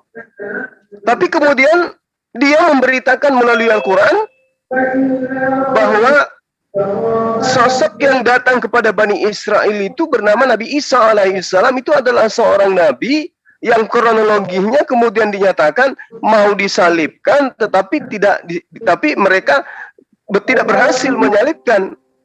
Ini yang kemudian membuktikan bahwa apa yang diceritakan baginda Rasulullah Muhammad SAW itu sifatnya wahyu, kalimat Allah yang datang kepadanya melalui perantaraan malaikat Jibril, karena beliau tidak menerima wahyunya itu terangkat ke langit, dia enggak. Jadi memang Allah Subhanahu wa taala yang Maha melihat, Maha menyaksikan, sebagaimana yang diterangkan oleh Allah Subhanahu wa taala dalam surah Al-Maidah misalnya, bahwa pengakuan Nabi Isa alaihissalam, engkaulah yang menyaksikan apa yang terjadi kemudian terhadap kaumku setelah aku tidak ada di antara mereka. Itu yang diterangkan kemudian Al-Quran. Jadi Al-Quran Nabi Isa alaihissalam diceritakan di dalam surah Al-Maidah ayat 116, bagaimana kemudian Nabi Isa mengakui, ya, bahwa engkaulah yang mengetahui setelah aku tidak ada di tengah-tengah mereka. In kuntu qultu faqad alimta ta'lamu ma fi nafsi wa la a'lamu ma fi nafsi innaka anta 'allamul ghuyub. Itu yang diterangkan oleh Allah Subhanahu wa taala. Maha suci engkau, kata Nabi Isa. Tidak patut bagiku mengatakan apa yang bukan hakku. Jika aku pernah mengatakan, tentulah engkau yang mengetahui. engkau yang mengetahui apa yang ada pada diriku, dan aku tidak mengetahui apa yang ada pada dirimu. Itu yang diterangkan oleh Al-Quran. Sehingga pemberitaan yang datang kepada baginda Rasulullah Muhammad SAW itu kemudian, itu sumbernya dari Allah yang maha mengetahui, kemudian disampaikan kepada Nabiullah Rasulullah Muhammad SAW melalui perantaraan Jibril. Kenapa harus melalui perantaraan Jibril? Karena informasinya itu dari Allah. Kok bisa dari Allah? Iya, karena diterangkan dalam surah Al-Maidah ayat 117 demikian. Faqultu lahum illa ma amartani bi ani abudullah rabbi wa rabbakum wa kuntu alaihim syahida. Nah tuh. Engkau yang menjadi saksi terhadap mereka. Setelah aku menjadi saksi terhadap mereka ketika aku ada di tengah-tengah mereka. Namun kata Nabi Isa alaihissalam, falamma tawaffaitani, setelah aku tidak ada di tengah mereka karena engkau mewafatkan aku, maka engkaulah kunta antar raqiba alaihim, maka engkaulah yang mengawasi mereka, wa anta ala kulli syai'in syahida, dan engkaulah yang maha menyaksikan atas segala sesuatu. Jadi ketika Allah menyaksikan apa yang terjadi di antara Nabi Isa alaihissalam dengan kaumnya, Allah mewahyukan kepada malaikatnya kemudian menyampaikan kepada baginda Rasulullah Muhammad SAW. Sehingga yang terjadi kemudian adalah penyampaian wassalamu alayya yauma wulidtu wa yauma amutu wa yauma ab'atu hayya. Ini yang terjadi. Allah menyaksikan kejadian, kemudian Allah menyampaikan kepada malaikat. Malaikat kemudian menyampaikan kepada baginda Rasul Muhammad SAW. Inilah yang disebut wahyu. Rasulullah tidak pernah melakukan investigasi, tidak pernah melakukan penelitian, tidak pernah melakukan bedah Torah atau bedah Injil sehingga memberitakan dalam Al-Quran, tidak. Tapi sekonyong-konyong kemudian pemberitaannya adalah wahyu dari Allah, penglihatan dari Allah melalui malaikat Jibril yang kemudian diterima dan disampaikan di dalam Al-Quran. Demikian, Bang. Lanjut. Dinda Reski, ada tambahan? Gini, Gunda, dia kehilangan sinyal. Bentar, Bang Reski, sedikit pesan dari Pak Hadi. Beliau sinyalnya kurang bagus. Tapi ada pesan nih, Bang. Kata dia An-Nisa 4 ayat 157 ada 3 pendapat. Isa Al-Masih disalibkan, dan 2 Isa Al-Masih tidak disalibkan melainkan diserupakan, dan ketiga, pendapat yang ketiga, mereka benar-benar tidak tahu siapa sebenarnya yang dibunuh itu, melainkan mengikuti prasangka belaka katanya. Jadi mereka tidak yakin telah membunuhnya. Dari ketiga pendapat ini seharusnya ada satu pendapat yang dibenarkan di An-Nisa surat An-Nisa ayat 157. Ada 3 pendapat. Adakah adik dalil-dalil yang menerapkan 3 pendapat ini, mana yang benar? Ini pertanyaan saya kepada Bang Juma, tolong sampaikan, Bang, katanya. Oke. Jadi begini, ayat ini sebenarnya tidak ada pertentangan 3 pendapat di dalamnya, tidak ada. Di mana kemudian dinyatakan ada pertentangan? Coba kita lihat. Sesungguhnya kami telah membunuh Nabi Isa Al-Masih, Rasul Allah. Ucapan siapa ini? Ucapan orang-orang yang menyalibkan. Ya. Padahal mereka tidak membunuhnya dan tidak pula menyalibnya. Tetapi yang mereka bunuh adalah orang yang diserupakan dengan Nabi Isa alaihissalam. Lalu kemudian mereka ini berselisih paham tentang pembunuhan yang mereka lakukan. Apakah itu Nabi Isa atau bukan Nabi Isa? Mereka juga yang berselisih, mereka juga yang mengaku membunuhnya. Mereka tidak mempunyai keyakinan tentang siapa yang mereka bunuh, kecuali mengikuti persangkaan belaka. Satu hal, kalau kita melihat daripada apa yang terjadi, kronologi yang disajikan oleh cerita di dalam perjanjian baru, kitabnya teman Kristen, kita lihat bagaimana Yohanes, di dalam kitab Yohanes. Yudas ditunjuk kemudian untuk menunjukkan siapa Yesus. Artinya bahwa tentara-tentara Romawi tidak mengenal siapa Yesus. Iya kan? Apakah tentara Romawi yakin bahwa itu Yesus? Tidak. Jangankan tentara Romawi, Yudas pun tidak yakin. Apa buktinya? Ketika kita lihat diteliti secara kritis terhadap kejadian. Ketika kemudian Yudas datang bersama tentara Romawi, apa yang dikatakan oleh Yesus? Siapa yang engkau cari? Yudas mengatakan apa di dalam cerita itu? Yudas mengatakan, aku mencari Yesus Kristus dari Nazaret. Apa kata orang yang ditanyai oleh Yudas? Akulah dia. Ayo, coba kita telah menggunakan akal sehat. Yudas bertahun-tahun bersama dengan Yesus. Begitu dia membawa tentara Romawi untuk mencari Yesus, begitu ketemu dengan oknum yang bernama Yesus, Yesus yang bertanya kepada Yudas, wahai Yudas, siapa yang kau cari? Yudas berkata, aku mencari seseorang bernama Yesus Kristus dari Nazaret. Kalau Yudas melihat yang di depannya itu bertanya betul-betul Yesus gurunya, maka sejatinya dia akan mengatakan ketika ditanya, siapa yang kau cari Yudas? Yudas akan mengatakan, engkau yang saya cari. Tapi apa yang dikatakan Yudas? Aku mencari orang bernama Yesus dari Nazaret. Berarti dia tidak mengenal yang di depannya itu. Berarti yang di depannya itu bukan Yesus gurunya, karena dia tidak mengenalnya. Itu secara logika aja, kenanya di situ. Berarti ada perselisihan nantinya yang menyebabkan mereka ragu terhadap yang dibunuh ini Yesus atau bukan. Mereka hanya mengikuti persangkaan belaka terhadap apa yang terjadi terhadap oknum yang mereka kira Yesus. Nah, coba kita lihat yang saya ceritakan tadi itu. Yesus berkata kepada Yudas, ya, siapa yang engkau cari? Yudas menjawab, Yesus dari Nazaret. Lalu apa yang terjadi? Di dalam Yohanes 18 nomor 7 itu, sampai ya nomor 7. Siapakah yang kamu cari? Mereka kemudian menjawab Yesus. Yesus dari Nazaret. Kalau Yudas kenal terhadap yang bertanya ini, kalau ini adalah Yesus, maka dia tidak akan mengatakan itu. Dia akan mengatakan, saya mencari engkau ya Yesus. Aku mencari engkau ya guru. Kami mencari engkau wahai Rabi. Tapi apa yang dikatakan? Kami mencari Yesus dari Nazaret. Artinya, yang sedang ditangkap ini adalah orang yang hanya mengaku-ngaku, akulah dia yang engkau cari. Itu poin.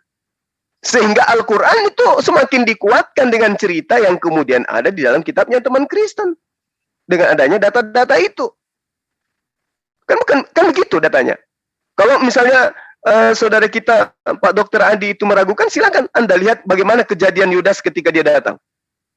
Ketika dia datang di dalam cerita penangkapan terhadap oknum yang dikatakan Yesus. Ketika Yudas berkata kepada Yesus yang dikatakan Yesus itu berkata ketika di dalam cerita Yohanes 18 ya. Yohanes 18 kita lihat dari nomor 1 sampai seterusnya. Setelah Yesus mengatakan semua itu, keluarlah ia dari situ bersama-sama dengan murid-muridnya dan Yesus pergi ke seberang sungai Yordan. Kidron, sorry. Di situ ada suatu taman. Ia masuk ke taman itu bersama-sama muridnya. Yudas yang mengkhianati Yesus tahu tempat itu juga. Karena Yesus sering berkumpul di situ dengan murid-muridnya. Maka datanglah Yudas ke situ dengan sepasukan prajurit dan penjaga-penjaga bait Allah yang disuruh oleh imam-imam kepala untuk orang Farisi. Lengkap dengan lentera, suluh dan senjata. Berarti penangkapannya ini malam. Ya toh? Maka Yesus yang tahu semua yang menimpa dirinya maju ke depan dan berkata kepada mereka, siapakah yang engkau cari? Lalu mereka menjawab, Yesus dari Nazaret. Kata orang ini, akulah dia.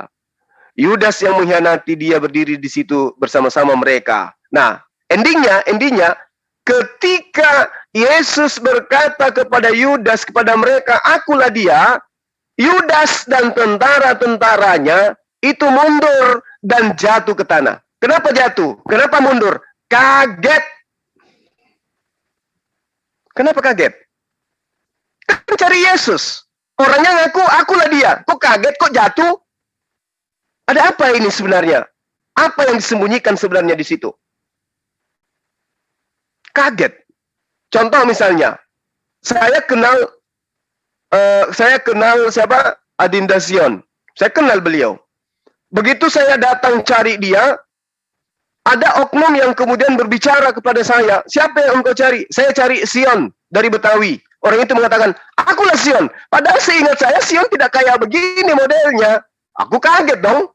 Kaget dan terjatuh. Itu yang terjadi terhadap Yudas. Iya kan? Nah, inilah yang diterangkan oleh Al-Quranul Karim. Jadi Al-Quran itu tidak mengada-ngada. Sehingga ketika Waalaikumsalam warahmatullahi. Ketika kemudian malaikat Jibril datang kepada baginda Rasulullah Muhammad SAW, ya itu yang dia sampaikan sesuai dengan pernyataan Nabi Isa alaihissalam dalam surah Al-Maidah ayat 117. Oke, lanjut. Ada abang saya dulu. Lagi Zoom, Bang. Zoom dengan para ustadz. Silakan More Reski. Ya, terima kasih. Mungkin ada yang mau menanggapi Bang Juma? Silakan. Karena tadi saya melihat di di live chat banyak sekali yang ngomong gitu kan bahwa mana linknya katanya biar gak Juma aja nih yang asumsi. Nah, silakan kalau merasa Bang Juma asumsi mungkin silakan dibantah gitu loh. Ya, silakan Kurma. Monggo. Dibuka mute-nya silakan.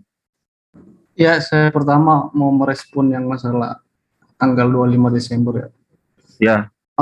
Mungkin saya nggak bisa jelaskan secara rinci ya, tapi ya di YouTube-nya Pak Bambang Dursena itu udah dijelaskan jenis-jenis domba yang dimaksud di situ. Jadi tadi kan mengatakan tidak ada domba yang keluar pada malam musim salju gitu ya. Iya. Tapi pada konteksnya di situ Pak Bambang Dursena sudah menjelaskan ada satu jenis domba, kurang lebih seperti itu ya, domba itu yang memang pada saat itu memang di dalam tanda kutip diternakkan gitu. Iya, nanti jadi gini Pak Kurma nanti nonton Lentera Rohani Institute ya. Saya pernah tunjukkan langsung dari Israel. Itu asumsinya Bambang Nursena. Nanti bisa cek. Judulnya membantah asumsi Bambang Nursena di Lentera Rohani Institute. Iya. Jadi kalau pijakannya itu udah pernah saya bantah di channel saya. Ya, pokoknya yang sepemahaman saya jenis. Iya, dan itu sudah dibantah. Domba yang dimaksud sepemahaman Anda itu sudah dibantah sama saya. Bukan domba umum gitu ya. Saya boleh nanggapin Pak Kurma enggak? Bentar, kalau saya boleh lanjut, boleh nggak? Enggak, maksudnya penjelasan Pak Bambang Nursena itu berdasarkan apa? Dari mana Pak Bambang Nursena tahu bahwa domba yang dimaksud di Bible itu domba yang dimaksud Pak Bambang Nursena gitu? Itu metode pencari tahuannya itu gimana itu? Coba tanya sama Pak Bambang Nursena mungkin. Atau ya, Anda bisa jawab nggak? Gimana caranya tahu gitu? Ya, sepengetahuan saya ketika saya melihat nonton video itu ya. Jadi kalau nggak salah, kalau di bahasa Indonesia kan dia hanya, kalau tidak salah sih pengertian saya, dia hanya sebutkan domba begitu. Cuman dirujuk ke literatur yang lain, kata domba di situ bukan merujuk pada domba yang biasa gitu. Artinya ada jenis lain domba yang diternakkan gitu yang itu membuka kemungkinan bahwa itu Pak, domba itu bisa diternakkan pada hari ada musim-musim salju. Iya, sebenarnya nggak masalah ya mau dombanya jenis Jawa, jenis Madura, jenis Padang, jenis Betawi, sebenarnya nggak masalah bagi kita. Cuman ketika Pak Bambang Nursena mengasumsikan itu dia dapat info dari mana? Bagaimana dia cara menginvestigasi bahwasanya domba yang keluar pada waktu itu adalah domba yang kalian maksud, yang dimaksud Pak Bambang Nursena. Karena kan ini harus ada hal yang melegitimasi gitu. Apa gitu? Literaturnya apa gitu? Sejarahkah atau apa gitu? Tahu nggak kalian bahwasannya yang pada waktu itu tuh domba jenis A, B, C gitu? Ya, saya jawab ya. Yang pertama tadi kan siapa tadi Mbak Rifa ya? Mbak Rifa juga udah bilang nggak masalah itu jenisnya apa ya? Kalau nggak masalah ya kenapa dipermasalahkan itu kan? Masalahnya gini loh, bukan masalah jenisnya, tetapi kan begini Pak, kejadian pada waktu itu kan istilahnya nggak masuk akal ketika ada orang yang mengembalakan pada waktu-waktu yang istilahnya bukan hal di mana orang keluar deh gitu. Tapi Bapak lalu kalian sebagai Kristen melakukan pembenaran dengan mengatakan, oh ada kok jenis domba. Nah, sekarang saya tanya, kalian tahu bisa pastikan bahwa Iya, jenis saya domba jawab. yang dimaksud Bambang Nursena itu pada Iya. waktu itu tuh bagaimana caranya kalian tahu Iya, gitu? saya jawab. Iya, berdasarkan video yang saya tonton ya, penjelasan dari Bambang Nursena, dia merujuk sebuah literatur. Sebuah kata domba itu ternyata itu merujuk pada satu jenis domba yang bisa diternakkan di musim-musim salju, kurang lebih seperti itu. Jadi itu membuka peluang bahwa kan dari pihak muslim, saudara-saudara muslim kan mengatakan nggak mungkin di bulan itu ada ternak domba gitu, bulan-bulan salju itu. Ternyata setelah ditelusur dari literatur, sumber-sumber tertulis kurang lebih seperti itu. Kalau ditanya tadi sumbernya ya, saya nggak bisa sebutkan secara detail ya, karena saya nggak mencatat apa, saya hanya mengambil intisarinya bahwa itu dimungkinkan beternak, ada jenis domba yang diternakkan pada, mungkin bukan diternakkan, pokoknya dikembangbiakan mungkin gitu ya bahasanya, pada musim-musim salju gitu. Saya lompat ke yang lain ya. Boleh nggak data dulu, saya tanggapin dulu. Iya. Iya, saya tanggapin dulu.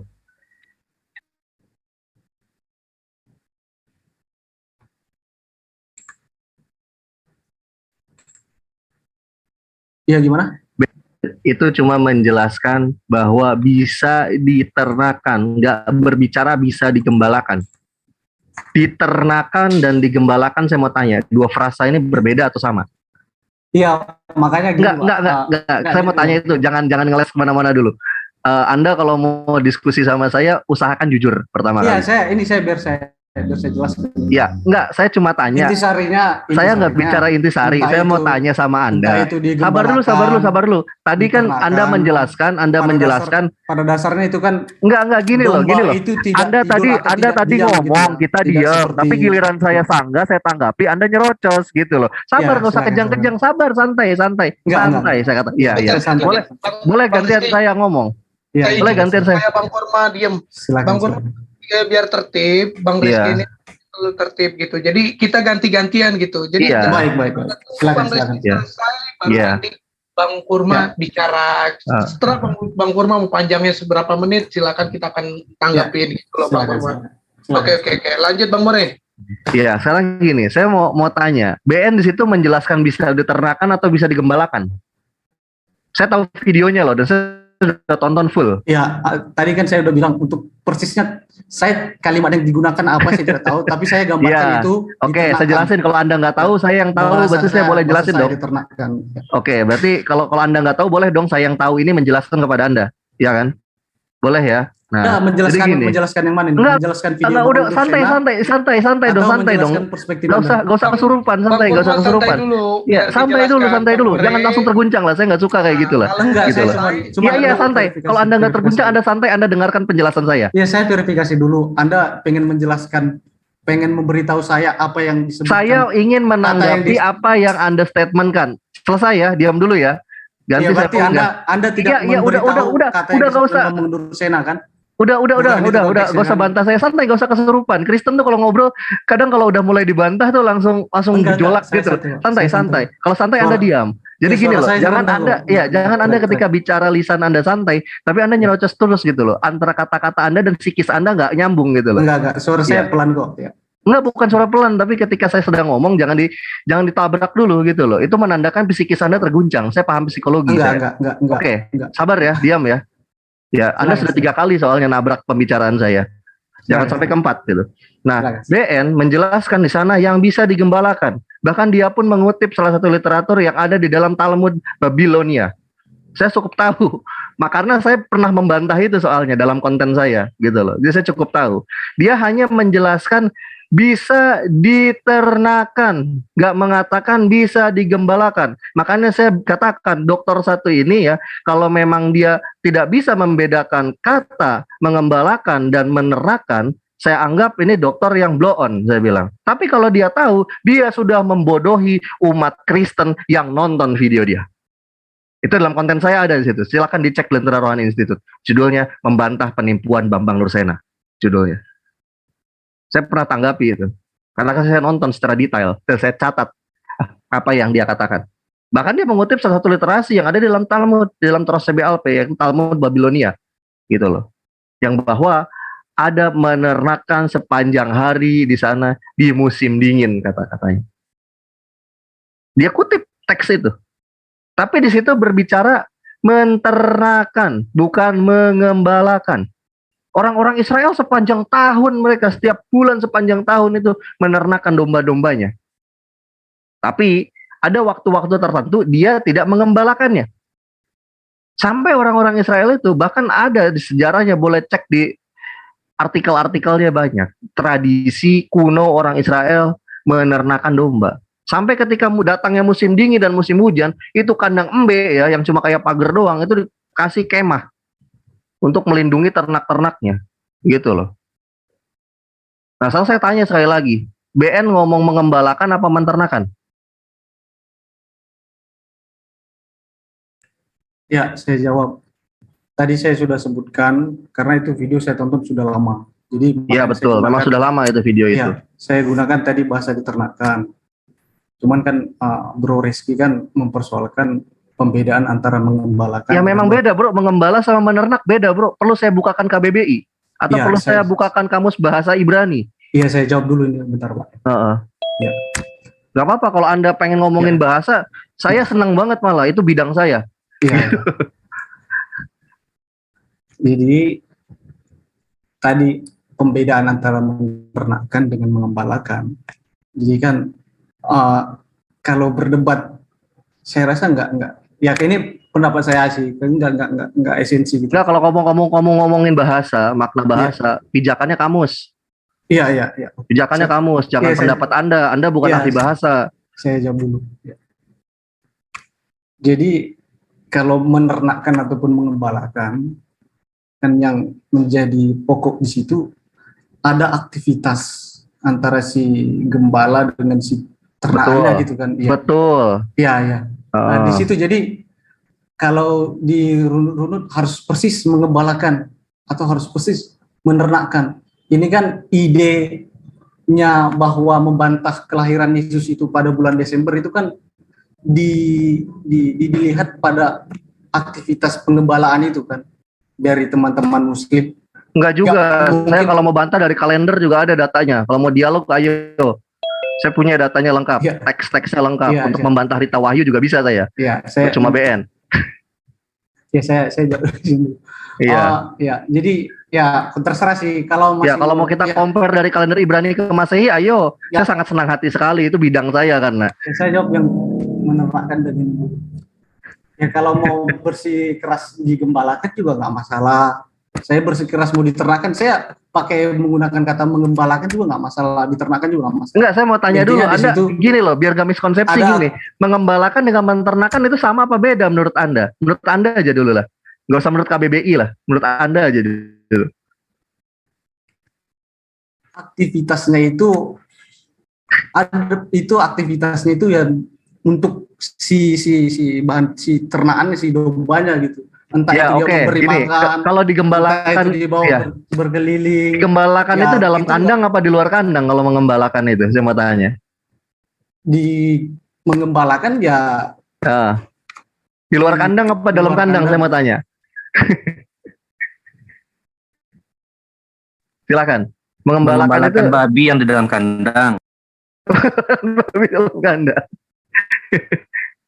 Aduh.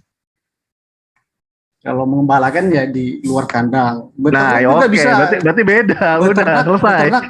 Beternak juga bisa di luar kandang, dalam kandang. Jadi nggak ada, makanya tadi saya bilang kalau berdebat antara kata menernakkan dengan mengembalakan kan. Ini deh ya, kita biar nggak debat kusir ya. Itu ya, maksudnya kalau kata di KBBI ya, di KBBI ya. Remeh-temeh sekali kalau mendebatkan ternak. Enggak, bukan remeh-temeh. Sebuah bahasa ketika diperkosa oleh Kristen itu maknanya akan jauh sekali dan akan melencengkan semuanya. Enggak, maksudnya kan supaya bahwa enggak bisa supaya bahasa itu sudah baku, sudah baku dan sudah disepakati bersama dan disusun di dalam namanya KBBI kalau kita bicara bahasa Indonesia. Dan definisi dari kata per kata ya, definisinya apa sudah termaktub di situ. Dan lalu kamu datang yang bukan ahli bahasa tiba-tiba mau memperkosa definisi sebuah bahasa. Rasional nggak saya mau tanya? Saya jawab dulu. Bro. Nah, kalau dijawabnya salah masih memperkosa definisi sebuah kata, ya nggak bisa lah gitu loh. Kamu nggak bisa ngerubah-ngerubah bahasa Indonesia walaupun kamu orang Indonesia. Iya, gitu saya loh. dulu, saya dulu. Saya Iya, silakan. Saya nanti bisa tunjukin KBBI di depan mata kamu nanti. intinya di situ kan membuka peluang bahwa ada aktivitas pengembalaan, peternakan atau apapun istilahnya yang menunjukkan bahwa ada aktivitas antara seorang yang memiliki ternak dengan yang diternaknya pada bulan Desember. Kan itu aktivitasnya. Itu Ya kalau itu menunjukkan sepanjang tahun setiap bulan orang Israel itu sepanjang tahun dia menernakan ternak-ternaknya, bukan mengembalakan ya. Tar, saya biar enak gini loh. Kayaknya enak kalau ngebungkam kamu itu pakai data gitu loh. Tar, kita lihat KBBI ya di sini ya. Enggak. Saya lihat KBBI di sini. Ngebungkam itu maksudnya gini loh. Argumen-argumen yang nggak bagus, nggak sesuai pijakannya gitu. Karena kenapa? Saya udah cukup sering melihat Kristen itu memperkosa definisi sebuah kata dalam sebuah bahasa, itu yang nggak elok gitu loh. Itu yang nggak elok dan menurut saya sangat hina gitu loh cara seperti itu. Hanya untuk membenarkan sebuah teologis, opini teologis, kalian itu rela gitu loh untuk memperkosa bahasa negara sendiri gitu loh. Kalian juga Nah, kita rela membelokkan definisinya demi sesuai dengan asumsi. Oh enggak, saya tidak membelokkan definisi. Mari kita bedakan mana gembala dan mana ternak. Oke ya. Oke ya. Oke ya. Iya, silakan. Setuju nggak? Silakan. Nah iya. Silakan sok Anda bawa data juga kalau mau biar fair. Enggak, bagi saya itu enggak eksistensi, enggak di situ. Intinya Lah, Anda gimana mau ngomong yang lebih lanjut gitu loh. Kalau Anda tidak mengerti sebuah definisi sebuah kata yang Anda bahas. Intinya persoalan itu kan ingin membantah tentang bulan Desember Enggak. Dalam standar bahasa Indonesia mengembalakan ya dengan menernakan itu beda. Gitu loh. Enggak ini loh, enggak. Itu terlalu remeh untuk mendebatkan. Lah bukan remeh, ini bicara bahasa. Ini akademis. Ini akademis bukan keimanan. Kalau keimanan buat saya omong kosong kalau buat keimanan. Kalau Anda mau bicara keimanan, ya saya nggak mau ngeladenin. Tapi di sini saya bicara akademis. Anda mengatakan mengembalakan, lalu Anda juga menyamakan dengan menernakan, gitu loh. Menernakan sama menggembalakan sama atau enggak? Anda menganggapnya sama. Secara KBBI beda. Iya, kalau kalau rujukannya KBBI ya beda, itu beda. Oke, berarti gini, saya ambil jalan tengah. Ya, saya ambil jalan tengah gini. Berarti gini, Kristen punya bahasanya sendiri dengan memperkosa bahasa Indonesia. Setuju? Saya dulu. Iya, setuju nggak dengan statement saya bahwa Kristen itu memperkosa definisi dari bahasa Indonesia untuk mementingkan teologisnya, deal? Enggak, itu enggak. Itu enggak demikian, Pak. Gimana sih? Enggak, itu enggak demikian, Pak. Lah. Jadi gini, kalau KBBI ya juga itu pasti beda, ternak dengan gembala. Jadi Kristen punya kamusnya sendiri gitu loh. Kok lompatannya ke situ sih? Lah kita lagi ngomongin bahasa, kita nggak ngomongin keimanan. Kita lagi ngomongin kata. Sekali langsung kesimpulan. Ya kan gini. Oke, sekarang saya mau tanya. Kalau orang mau ngomongin definisi sebuah kata dan sebuah bahasa itu pijakannya apa? Saya mau tanya dulu itu. Jangan-jangan kamu nggak paham standar parameternya. Asumsi. Gini, biar saya jelaskan. Jelasin apa nggak pakai data? Kan yang kita pegang saat ini kan ya sama juga sih, semua kita juga kan kita butuh terjemahannya. Jadi ketika diterjemahkan itu, diternakkan, digembalakan, itu kan pasti dia punya apa ya? Punya pemikiran mana makna paling dekat dengan bahasa aslinya gitu. Karena pasti yang namanya menerjemah ini jadi balik konteksnya ke terjemahan. Yang namanya menerjemahkan ya nggak bisa tepat. Oke deh, gini deh, kamu mau ngomongin pakai bahasa Yunani apa bahasa Ibrani sama saya? Nanti kita bedah-bedahan aja. Kalau saya siap pakai bahasa apapun. So, kamu tinggal pilih deh mau pakai bahasa apa. Yunani, Ibrani, Arabik, Indonesia, Inggris, mau yang mana? Biar kita enak nih ngomongnya nyambung. Enggak, konteksnya enggak di situ kan, jadi konteksnya jadi dari terjemahan. Ini kan kamu gimana mau memahami membedah sebuah keterangan, definisi sebuah kata aja kamu ngaco gitu loh. Ya tadi kan saya udah bilang. Kristen itu kejauhan. Jujur aja, pendiskusi Kristen itu kejauhan. Dia belum ngerti cara berdiri tapi udah ngajakin orang balap lari. Itu masalahnya. Enggak gini. Ayo. Nah, silakan. Anda mau tunjukin apa? Silakan. Kan tadi saya udah tadi dosa Ya, menurut Anda sebutkan di awal. menernakan sama. Oke. Itu pemerkosaan bahasa. Silahkan lanjut.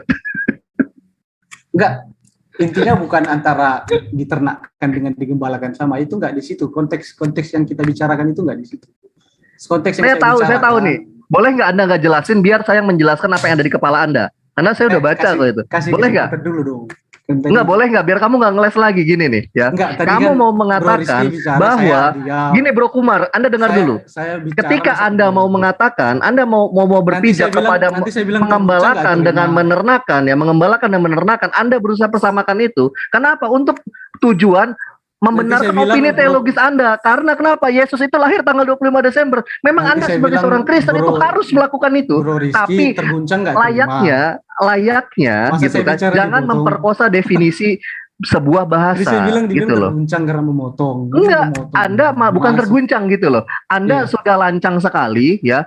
Anda sudah lancang sekali memperkosa definisi bahasa negara saya. Enggak loh. Ya. Karena kok logikanya sempit langsung kesimpulan. Bukan gitu, logikanya sempit. Karena kenapa? Anda mempersamakan antara mengembalakan dengan menternakan. Padahal secara kaidah KBBI yang tertulis definisi KBBI itu berbeda. Dan bahasa Indonesia itu bahasa saya, bahasa negara saya, bahasa republik saya, gitu loh. Saya sebagai orang Indonesia, saya mencintai bahasa Indonesia. Jadi ketika ada orang siapapun sekalipun untuk KTP-nya Indonesia tapi memperkosa definisi bahasa Indonesia, saya akan bantah dia, gitu loh. Udah kejauhan ini. Enggak. Anda bukan kejauhan. Anda mau ngomong yang jauh tapi di start awal aja Anda udah gagal, gitu loh. Jadi apa? Memahami bahasa aja Anda nggak mampu, gitu. Itu kan klaim Anda. Oke, kalau saya buktikan pakai data. Kita bertaruh aja gini, Anda siap murtad nggak dari Kristen? Kalau saya berani, saya nggak bisa jelaskan, saya nggak bisa tunjukin data, saya siap tinggalkan Islam. Gimana kalau kita bertaruh itu? Yang Anda mau jelaskan apa? Anda kan tadi mengatakan untuk mengklaim, untuk membantah bahwa nggak ada orang yang mengembalakan domba di musim dingin, gitu kan, di musim hujan. Lalu Anda mengambil rujukan dari Bambang Nursena. Bambang Nursena ngomong di sana menternakan, bukan mengembalakan. Lalu Anda dengan syok langsung mempersamakan antara mengembalakan dengan menernakan. Itu memperkosa bahasa nggak namanya, saya mau tanya? Saya enggak. Saya tadi kan udah saya sebutkan juga. Enggak, kecuali gini, oke, iya maaf, saya enggak. Kecuali Anda mengatakan gini, oke, iya saya maaf, saya salah. Selesai. Saya nggak akan perpanjang. Kan Anda salah nggak tidak dalam memahami bahasa Indonesia? Saya tanya dulu. Enggak. Kristen itu kebiasaan kalau mengklaim ketika dibuktikan salah, Anda itu langsung ngeles ke yang lain. Anda ngakui dulu, ya saya salah dalam memahami bahasa Indonesia. Selesai. Saya nggak akan bahas ini. Iya, saya jawab. Silakan. Sabar. Iya, silakan. Saya bertanya itu ibarat kata analoginya jalan dari Jakarta ke Surabaya. Kalau Anda jawab dari Jakarta ke Bandung, maka saya akan tolak itu. Sabar, lagi puasa, sabar. Iya, saya sangat sabar sekali. Saya sambil ketawa-ketawa. Perlu saya open cam biar Anda tahu saya sambil ketawa-ketawa. Iya, sabar. Saya jawab. Ya, silakan. Tadi kan juga saya udah kasih pernyataan juga. Kalau rujukannya KBBI ya udah jelas, nggak usah dirujuk KBBI juga. Arti definisi gembala, mengembalakan dengan menernakan ya pasti itu beda. Oke, selesai. Terima kasih. Gitu aja susah banget gitu loh. Sabar. Ya kan saya mau. Ya, silakan. Seenggaknya Anda udah jujur satu step. Tadi juga udah saya sebutkan di awal.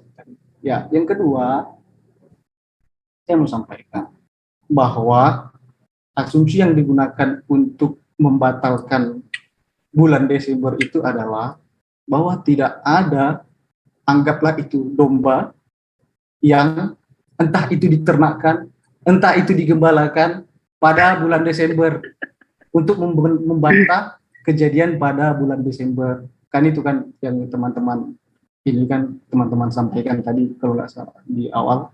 Nah, saya sebutkan ini biar runtut nih. Saya sebutkan bahwa hal itu dimungkinkan. Bagaimana dimungkinkannya? Tadi saya sudah bilang dalam YouTube-nya Bambang Nursena disebutkan ada jenis domba yang entah itu terserah Bu Reski mau pakai bahasa apa, diternakkan atau digembalakan, itu dilakukan pada bulan Desember pada musim salju. Jadi itu membuka peluang. Kalau dibilang boleh membuka peluang, ya membuka peluang bahwa pengembalaan itu, penernakan itu dimungkinkan dilakukan bulan Desember. Jadi asumsi ataupun opini yang mengatakan bahwa kejadian bulan Desember itu Oh, saya masuk akal, saya udah tidak tahu, saya udah logis. tahu klaim Anda. Anda selesaikan ngomong dulu, kalau udah selesai ngomong kasih tahu saya tanggapi itu semua dengan sangat singkat sekali. Silakan. Jadi klaim ataupun opini yang menyatakan hal peristiwa kelahiran bulan Desember itu nggak logis, nggak masuk akal, karena itu bulan musim salju, tidak mungkin logical ada fallacy nih Anda ini. aktivitas beternak, menggembalakan pada bulan Desember. Itu udah dibantahkan karena ada, kalau mau nggak menganggap itu hal sesuatu yang pasti, dimungkinkan bahwa menernak, mengembalakan dilakukan bulan Desember karena merujuk pada satu jenis ternakan atau jenis domba yang lain gitu. Demikian, Boris. Oke, saya tanggapi ya. Anda yang Kristen tidak bisa mengambil intisari dari argumen kita yang Muslim terkait soal analisis kritikal tersebut. Karena kenapa? Anda cuma berdalih ada domba di musim dingin. Selesai, langsung Anda klaim. Pokoknya bener ya. Nah, itu logical fallacy karena diakibatkan pemikiran yang terlalu dangkal. Saya cukup maklum kalau dengan Kristen. Karena saya belum pernah lihat ada Kristen yang nalarnya, maaf ya, panjang gitu loh. Saya belum pernah lihat itu sampai sekarang. Bisa dikoreksi kalau misalkan Anda. Nah, buktinya hari ini aja Anda, saya nggak tahu nama asli Anda siapa gitu kan, dan saya yakin Anda juga nggak pakai nama asli gitu kan, gitu kan. Itu berpikir dangkal sekali dengan menyatakan bahwa di musim dingin ada orang yang memelihara embe gitu, memelihara domba, maka selesailah itu. Itu membuktikan kebenaran kisah yang ada di dalam PB. Itu dangkal kata saya. Kita nggak pernah ada dari umat Muslim yang menolak bahwa di musim dingin itu ada orang yang memelihara embe. Nggak ada yang menolak itu. Tapi yang kita tolak, tidak mungkin itu embe ada di angon. Saya pakai bahasa Indonesia aja yang lebih familiar ya, bahasa tumbuh-tumbuhan ya gitu loh. Ada gembala embe yang mengangon embenya di sebuah padang lepas. Saya katakan. Itu yang jadi tolak ukur kerangka berpikirnya. Tidak ada embe yang di luar kandang ketika bulan tersebut. Karena itu musim hujan, kalau enggak musim dingin. Karena kenapa? Pada bulan ke-9 kalender Ibrani, bukan 19 ya, maaf, saya ralat. Bulan ke-9 kalender Ibrani atau bulan Kislev yang setara kalau kita compare ke dalam Masehi itu bulan ke-12 yaitu Desember. Israel kalau nggak musim hujan, musim dingin, dan nggak ada gembala-gembala domba melepas ternaknya ke padang lepas. Bukan nggak ada yang memelihara embe, tapi nggak ada yang ngangon embe di padang lepas. Bambang Nursena dalam videonya hanya membuktikan ada orang yang pelihara embe di musim dingin. Ini nggak nyentuh substansinya, bro. Anda kalau bikin skripsi, modelnya kayak gini dalam kerangka berpikirnya, analisis Anda mentah dan skripsi Anda bisa dirobek-robek sama penguji, bro. Kalau gitu caranya. Silakan ditanggapi, saya udah bantah itu. Sangat logik sekali dan sangat mendasar. Silakan. Ya, pertama, bahwa pemikiran menolak bulan Desember itu dengan asumsi itu bulan musim salju, jadi tidak dimungkinkan pengembalaan, itu kan berasal dari teman-teman sendiri. Anda bisa cek di YouTube di mana-mana. Bisa, siapa nama? Nah, siapa? Saya lupa lagi siapa penempat. Ada bisa dicarilah di YouTube untuk membantah bahwa tidak ada kelahiran di bulan Desember itu. Dia kan pakai apa channelnya Lentera Rohani bukan yang membantah itu. Kalau Lentera Rohani itu saya orangnya. Bukan, ada satu. Oh, bukan. Siapa Maaf satu tuh. Kayak nama. Oh, kayak nama. Iya. Itu ya. Kalau bro bilang saya dangkal, ya saya kan membantah yang disampaikan kayak nama. Secara nggak langsung kan bro juga bilang si Ustadz kayak nama itu kan dangkal dalam mendefinisikan bulan kelahiran itu. Kan saya dalam konteks karena teman-teman ada yang mengklaim itu, mengatakan bahwa ini suatu yang penelitian akademis lah kurang lebih seperti itu.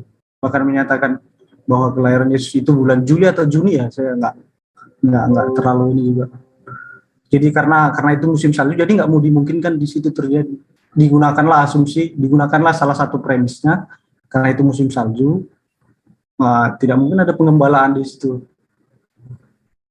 Nah, untuk membantah tidak mungkin ada pengembalaan, entah itu peternakan, itu terserah lah. Saya malas berdebat. Masalahnya gini loh, masa gini bro, gini saya kan? selesai dulu, boleh? Saya selesai dulu. Enggak, masa kerangka berpikir Anda udah ngaco gitu loh. Enggak, saya selesai dulu, bro. Selesai dulu, kalau kerangka berpikirnya ngaco, nyapein saya dengernya. Iya, saya selesai dulu. Ini selesai. Lanjut. Suka-suka Anda bro, lanjut. Ya, jadi saya berangkat dari klaim kayak nama tadi. Ya, karena itu juga yang teman-teman pakai juga kan? Enggak, saya nggak pakai itu. Enggak, oke terserah. Kalau saya nggak pakai itu. Bro Reski nggak mau pakai itu, terserah. Lah, Anda ini kebiasaan menyamakan orang itu yang saya kurang suka gitu loh. Bahkan saya pernah kritik Kainama juga gitu loh. Iya itu Anda mau kritik terserah, itu enggak usah. Gitu loh. Tapi saya berangkat dari klaim Kainama bahwa itu nggak dimungkinkan terjadi. Anda ngomongnya sama saya bukan sama Kainama, jadi jangan pakai pemikiran Kainama untuk ke saya gitu loh. Karena mentah pasti. Iya, makanya tadi saya sebutkan. Tadi kan Bro bilang bahwa dengan apa yang saya sampaikan tadi itu terlalu dangkal gitu. Ya karena saya berangkat dari klaim-klaim teman-teman sendiri. Kalau Bro Reski merasa nggak menggunakan klaim itu ya terserah. Tapi bisa dicek di YouTube di mana-mana. Ya kan Anda kali ini ngomongnya sama Reski, bukan ngomong sama Kainama. Jadi jangan pakai pemikiran Kainama untuk nyerang Reski gitu loh. Karena Reski nggak berpikir seperti Kainama. Berbeda dong bro. Anda dari menyikapin aja udah logical fallacy Anda. Gitu loh. Gimana mau diskusi dengan benar? Iya. Karena tadi kalau nggak salah, siapa tadi ya? Di sini kayaknya Juma tadi menyinggung soal. Kayaknya ada, saya nanti putar. Aduh, kayaknya Anda ini lucu gitu. Dia pakai premis itu juga kok. Makanya saya bantah dengan. Enggak, saya jujur ya. Tadi. Dengar dulu. Anda jangan pernah memakai pemikiran orang lain untuk menghantam orang lain lagi gitu loh. Karena saya sendiri tidak setuju dengan pandangan dia. Ketika dia mengatakan perhitungan bulan ke-6 ya, itu dia menyamakannya dengan kalender Masehi loh. Kalau saya tidak, kita mengcompare dengan kalender Ibrani karena pada masa itu nggak ada orang Israel yang pakai kalender Masehi. Berarti Bro Reski tidak sepakat dengan ini, dengan apa klaimnya Kainama ya mengenai. Ya, saya katakan saya tidak sepakat gitu loh. Ingin membantah kejadian seperti itu. Jadi jangan memakai pemikiran orang untuk nyerang orang lain juga. Itu nggak bagus kayak gitu loh. Nah, makanya saya katakan itu mentah gitu loh. Kalau seperti itu mentah namanya. Karena tadi saya dengar sih kayaknya Juma yang keluarkan statement itu, dan statement itu kayaknya mirip dengan yang disampaikan Kainama. Jadi ya terlepas siapa orangnya, idenya kan sama. Lah, intinya kok sama? Beda. Bang Juma dengan Kainama beda orang. Saya bilang idenya sama. Orangnya beda tapi ide opininya yang disampaikan sama kan. Pengen membatalkan bulan Desember dengan tapi mekanis berbeda tetap beda. Anda itu terlalu melihat cangkangnya, nggak melihat detail. Dengan premis domba tadi kan, peternakan atau pengembalian domba tadi kan, itu opini ataupun premis yang sama-sama digunakan Kainama dengan Juma tadi. Itu konteks yang saya jangan framing. Dan setahu saya yang tadi jelaskan soal soal domba, soal embe ya, itu saya orangnya. Bahkan saya tadi tunjukkan kalender Ibrani juga, itu saya orangnya, bukan Bang Juma.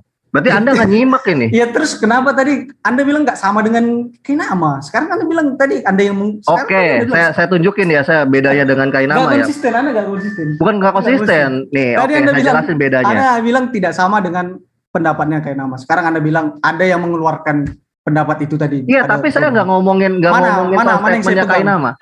Mana yang saya harus pegang? Oke, saya boleh jelasin. Ganti saya ngomong, Anda diam dulu. Enggak, jawab dulu. Mana yang harus saya pegang ini? Mana yang harus saya pegang? Tentu kata-kata saya kan langsung dari saya. Ide Anda itu sama dengan Kainama.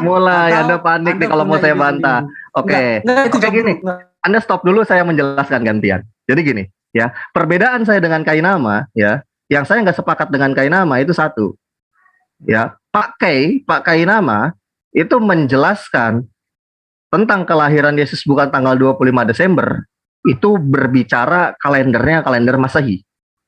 Karena kenapa? Dia merunut ya kehamilan Maria hamil Yesus ya, itu pada bulan yang ke-6. 6 di sana langsung dia stempel itu kalender Masehi. Bulan ke-6 dari kalender Masehi, itu salah, yang saya nggak sepakat. Jadi Anda jangan framing. Kalau ketika orang mau menjelaskan detail, nggak usah panik gitu loh. Nggak usah panik karena takut, aduh takut saya jadinya nggak bisa framing. Ya jangan gitu. Framing itu cuma dilakukan oleh orang tolol gitu loh. Itu yang pertama, perlu dicamkan. Yang kedua, ya, saya mengkomparnya dengan kalender Ibrani ke dalam Masehi. Jadi nggak langsung dipijak kalender Masehinya, karena akan ada distorsi di situ. Gitu loh. Lalu yang ketiga, ya, yang saya jelaskan bahwa bentuk kandang domba di dalam budaya orang-orang Israel itu tidak seperti kandang domba yang ada di Indonesia. Itu yang saya jelaskan. Yang keempat. Yang kelima, yang saya jelaskan, tidak pernah ada orang Israel menggembalakan domba atau bahasa kerennya ngangon domba ketika musim dingin atau musim hujan. Pada bulan ke-9 kalender Ibrani, atau kalau di-compare ke dalam Masehi itu bulan ke-12 atau bulan Desember. Itu yang saya jelaskan. Beda kan sama Kainama kan? Nggak sama. Jadi Anda mau framing apa? Gitu loh. Gitu.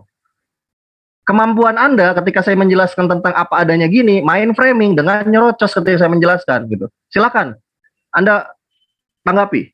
Iya, baik. Beda kan penjelasan saya, beda kan dengan Kainama? Jujur dulu, beda nggak penjelasan saya dengan Kainama? Iya, beda. Kalau Anda mau nggak beda juga masalahnya. Ya memang beda, jangan jadi suka sama-samain kalau yang beda gitu loh. Iya. Anda ngomong menernakan dengan mengembalakan aja disamain, Anda udah merkosa bahasa Indonesia loh gitu caranya. Tadi kan udah, kenapa Anda balik lagi? Ya nggak balik lagi, kan udah saya bilang, Anda sering memframing, sering mempersamakan untuk kepentingan opini teologi Anda, gitu loh. Kalau Anda berhadapan sama saya nggak kepake bro, cara kayak gitu bro. Ya saya jawab ini ya. Jawabnya jangan pakai asumsi. Ya sabar. Ya lanjut silakan. Ya. Tadi kan disebutkan, kalau saya salah mendengar atau apa ya udah langsung diinin aja. Maksudnya tadi saya sekilas mendengar ada yang premis tentang masalah domba itu musim salju. Entah itu Zuma atau Anda yang mengungkapkan itu, yaitu yang penting itu terlontar dalam forum ini. Terus yang kedua, saya membantah itu juga karena itu disebutkan tadi, dan Anda pertamanya menolak tidak sama dengan Kainama. Ya memang nggak sama, atau Anda diam lagi, saya jelasin lagi biar Anda bisa dengan hati dingin, dengan logika akal sehat manusia ya, standar manusia ya, bukan hewan ya, standar manusia, untuk bisa mencerna. Kalau enggak, saya bisa tunjukin videonya Kainama di sini dengan penjelasan saya. Jadi biar lebih terang lagi perbedaannya di mana. Mau? Iya, saya teruskan dulu. Enggak, jangan Anda main framing. Saya nggak suka dengan orang yang suka main framing, gitu loh. Oke, saya teruskan ya. Enggak, lama-lama Anda nggak saya izinkan bicara karena Anda kemampuannya cuma framing gitu loh. Kalau cuma framing, tukang beca yang nggak pernah sekolah pun bisa, gitu loh. Oke. Anggaplah saya nggak framing, terserah itu siapa yang mau opini tadi, terserah. Yang penting tadi terlontar dalam forum ini. Nyambung dari tadi ngomongin orang nih. Emang nggak nyambung bang, kayaknya mabuk ciu nih orang. Saya dengerinnya itu loh. Saya lanjut. Nama nggak jelas, omongan nggak jelas. Ya, saya lanjut. Ya sok lanjut dulu, nggak apa-apa bang, kasih kesempatan lagi bang. Ya ini terus berputar-putar di sini sebenarnya ini. Ya nggak berputar-putar karena kamu logikanya hancur dari awal gitu loh. Iya. Kamu kayak mendirikan rumah pasir di atas pasir gitu loh. Kesapu angin, kesapu ombak ya udah runtuh gitu loh. Ya, oke. Ayo mikir lagi, logika akal sehat manusia dipakai dulu kalau mau ngomong. Lanjut. Ya. Jadi saya ulang lagi nih. Kan dalam forum ini terlontar tadi premis yang menggunakan premis domba, musim salju, dan itu ingin menunjukkan bahwa tidak mungkin kegiatan domba tadi itu dilakukan di bulan Desember, yang itu nggak masuk akal dan nggak logis gitu. Jadi seakan-akan membatalkan peristiwa bulan Desember. Tidak benar bahwa Yesus lahir bulan Desember, kurang lebih seperti itu. Opini ini pernah, sependengaran saya, sepenglihatan saya, pernah dilontarkan juga oleh teman-teman Muslim, dan khususnya Ustadz Kainama kalau tidak salah ingat ya, karena dia membatalkan bulan Desember itu menyebutkan di bulan Jumat. Dibilang jangan pakai logika orang untuk nyerang orang lain, kamu bandel banget gitu loh. Oke, baik. Saya lanjut kepada statement Anda nih. Dia nggak punya otak, kosong dia. Iya, waras apa enggak sih kamu sebenarnya? Saya mau tanya, kamu waras apa enggak sih? Saya lanjut. Kamu dari tadi udah. Kalau bisa kamu pinjam isi kepala ibumu aja deh pakai ngomong sini. Iya, gitu. Orang lain, keluargamu aja. Nah, kamu dari tadi di video Empera loh kamu. Ngadu domba terus. Saya menjelaskan domba, malah dombanya diadu gimana sih? Malah ngadu domba. Aduh, orang itu. Pakai pikiran keluargamu aja deh, jangan pakai keluarga orang lain ya. Oke, lanjut. Iya, baik. Terima kasih untuk masukannya. Oke, kalau nggak mau disebut-sebut kayak nama, oke, kita singkirkan opini itu. Jadi kan saya konteksnya. Iya, masalahnya gini loh, saya nggak punya hak juga untuk namanya menanggapi opini orang lain, karena itu bukan opini saya. Gitu loh, kamu ngobrolnya sama saya, lalu saya suruh menanggapi opini orang lain, kan ngaco namanya. Gitu loh. Oke, sekarang gini deh, Bro Reski, supaya jelas. Apakah Bro Reski menggunakan premis bahwa tidak dimungkinkan terjadi pengembalaan atau peternakan pada bulan Desember, dalam hal ini konteksnya kelahiran Yesus? Oke, saya jawab ya. Saya jawab dengan singkat ya. Menggunakan premis itu atau enggak? Saya menggunakan premis ya. Nggak mungkin ada peternak domba mengembalakan ternaknya. Tapi kalau menernakan ternaknya, mungkin. Silakan tanggapi. Di bulan Desember ya? Oke, ya. Udah itu selesai, udah cukup kok. Ya, jadi yang jadi masalah saya, premis saya, itu bukan nggak ada orang yang memelihara embe di musim dingin, tapi nggak ada orang yang ngangon embe di musim dingin. Ya, itu yang jadi masalah. Ya, bagi saya itu cukup. Jangan disamakan ya. Bagi saya, jangan disamakan ya. Enggak, saya mau ngomong lu jangan disamakan ya. Ya, oke. Saya nggak akan samakan. Bagi saya pernyataan Bro Reski itu udah cukup. Ya udah nggak apa-apa, udah cukup. Saya di sini tidak mengatakan bahwa tidak ada orang yang memelihara embe di musim dingin, bukan, itu salah. Itu perspektif yang dangkal, persepsi yang dangkal dalam memahami apa yang saya jelaskan. Kalau kamu memahami seperti itu, tapi yang saya premiskan ya, tidak ada orang yang memelihara embe lalu mengangonkan embenya keluar. Ya, jadi di sini beda ya. Jadi jangan disamakan antara mengembalakan dengan menternakan. Kalau kamu menyamakan, berarti kamu memperkosa bahasa negara saya. Dan kamu bukan orang Indonesia berarti. Karena kenapa? Kamu merusak bahasa sendiri. Kalau kayak gitu caranya. Oke. Terima kasih Bro Reski. Ya bagi saya itu udah cukup sih sebenarnya. Jadi dengan dalih seperti itu sebenarnya dimungkinkan ya udah selesai. Jadi nggak ada. Beda, ngembalakan dengan menternakan beda. Kamu masih mau nyamain juga. Iya beda. Saya terima Bro Reski kayaknya ini udah terima. Dia udah terima malah. Udah waras dia. Udah mulai waras. Beda. Tadi kan saya udah bilang juga di KBBI menternakkan dengan. Iya udah mulai waras, barusan udah kena dia udah selesai. Oke, jadi jangan suka main framing ya. Nggak kepake kalau main framing ketemu saya. Berarti asumsi ataupun premis yang menyatakan pengembalaan bulan Desember itu nggak benar ya? Betul. Ya. Yang saya premiskan mengembalakannya, bukan menternakannya. Bambang Nursena hanya membahas menternakannya. Iya. Jadi ngerti sampai sini bedanya ya. Kebiasaan soalnya kalau Kristen itu untuk mementingkan yang penting dia bisa argumen, semua dilipet-lipet gitu loh.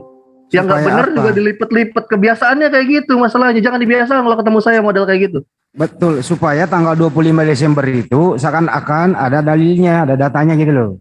Iya. Itu diupayakan sekencang mungkin. Padahal tertulis nggak ada, Bro. Bro, mending kamu nggak usah deh ngapa-ngapain tanggal 25. Karena memang nggak ada dasarnya kok. Mau sadar nggak? Ya kan bagimu agamamu, bagiku agamaku. Ya tapi kamu beragama nggak ada dasarnya. Ada dasarnya bro. Mana 25 mana di Bible? Alkitab. Di mana? Baptis gua kalau lu temuin tanggal 25 di Bible ada.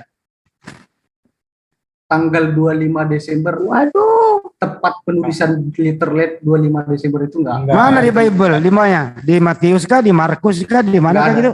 Enggak ada. Penulisan 25 Desember enggak ada di. Ya kalau enggak ada berarti dasarmu itu enggak ada. Paham? Paham? Alkitab dasarnya. Jangan marah-marah. Kalau Alkitab dasarnya mana tertulis? Jangan marah-marah besar. Oi. Kalau Alkitab dasarnya mana tertulis? Santai. Mana? Saya mengimani. Ya, kamu mengimani nggak tertulis berarti imanmu buta. Kalau Anda mengimani yang tidak tertulis berarti iman Anda buta. Ya mana tertulis? Mana? Bawa cepetan. Saya tanya, kalau Anda mengimani sesuatu yang tidak tertulis apa berarti Anda buta juga? Ya mengembalikan yang tidak tertulis apa yang saya imani tidak tertulis? Saya tanya, apa? kalau Anda mengimani yang sesuatu yang tidak jadi tertulis. kacau ini. Ini siapa sih yang berisik nih? Waduh. Bang Dedi bisa di-mute dulu Bang Dedi. Dedi. Kalau Anda mengimani sesuatu yang tidak tertulis, berarti Anda buta juga. Ya jangan balikin dulu, lu ngaku enggak? Imanmu enggak ada tertulis, ngaku apa enggak? Ya Anda juga kalau ya imani dulu ini, ngaku enggak? Imanmu enggak ada tertulis, ngaku enggak? Saya mengimani kelahiran Yesus tanggal 25 Desember. Mengimani kenapa? Enggak ada tertulis. Saya mengimani atas dasar iman. Dasarnya apa? Iman. Oh iman, udah Bang, udah selesai Bang iman, Bang dia udah jawab iman doang. Saya udah bilang iman. Iya. Iman. Gak apa-apa Bang, kalau udah iman ya kita hargai gitu. Saya boleh bertanya, boleh nggak? Kita hormati iman orang. Saya boleh bertanya, boleh nggak ini? Kalau Pak Handi Selebes mengimani sesuatu yang tidak tertulis, apakah Pak Handi juga termasuk orang buta? Saya nggak mengimani yang nggak tertulis. Oke. Yang tertulis itu yang tertulis di mana menurut Pak Handi? Di kitab suci lah, masa ada di pintu rumahmu? Di Al-Quran. Nah mungkin gini Bang Handi saya handle dulu ya biar jelas nih kurma ini. Jadi gini, landasan. Jangan dipotong dong. Saya mau kejar saya menjawab. Anda bertanya tentang Islam kan? Saya punya hak bicara. Ketika Anda bicara tentang Islam, saya punya hak bicara. Karena kenapa? Saya pun orang Islam. Gitu loh. Statementnya dikeluarkan Handi Selebes. Ya nggak apa-apa, saya menjawab. Anda kan bertanya secara universal ajaran agama. Saya orang Islam, saya punya hak. Saya mau kejar Handi nih. Saya mau kejar Handi Selebes. Enggak, saya juga mau kejar kamu. Kenapa kamu takut sama saya? Kalau mengimani yang tidak tertulis berarti buta. Saya mau kejar Handi Selebes nih. Boleh nggak? Oke, saya aja yang jawab. Ini orang ini kebanyakan cincong gitu, blow on tapi kebanyakan cincong. Saya jelasin dulu ya. Kamu dikejar nggak? Dasar hukum Islam itu ada 3. Dasar hukum Islam ya. Semuanya 4, maksud saya bukan 3, 4. 4 itu 1 Al-Quran, 2 hadis ya, lalu ijma ulama dan fatwa ulama. Terkait kita berbicara soal tradisi keagamaan ya, itu kita berbicara sumbernya 2, yaitu Al-Quran dan hadis. Sebenarnya sama seperti dengan pahamnya Katolik gitu loh. Katolik itu juga nggak hanya bersumber kepada Alkitab tok gitu loh, tapi dia juga mengimani juga kepada catatan-catatan bapak-bapak gereja klasik gitu loh, sebagai tradisi mereka. Mungkin itu nggak akan dipahami oleh agama yang baru lahir tahun 1500 Masehi namanya Protestan. Karena kenapa? Memang Protestan bukan agama kuno, tapi agama baru. Katolik dan Protestan itu 2 agama yang berbeda. Dan saya yakin kurma ini Protestan, agama baru muncul tahun 1500 Masehi. Atas wacana siapa? Martin Luther dan John Calvin. Gitu loh. Dia akan mempermasalahkan itu.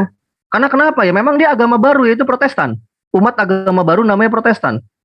Bukan Katolik. Dan Protestan nggak pernah ada jadi agama yang baru sudah muncul di abad ke-1.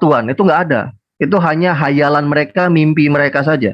Sekarang, kalau misalkan saya mau bukti, apa iya Protestan itu agama baru yang baru muncul tahun 1500 Masehi? Saya mau tanya, Protestan itu bisa muncul siapa yang gagas? Martin Luther kan sama John Calvin.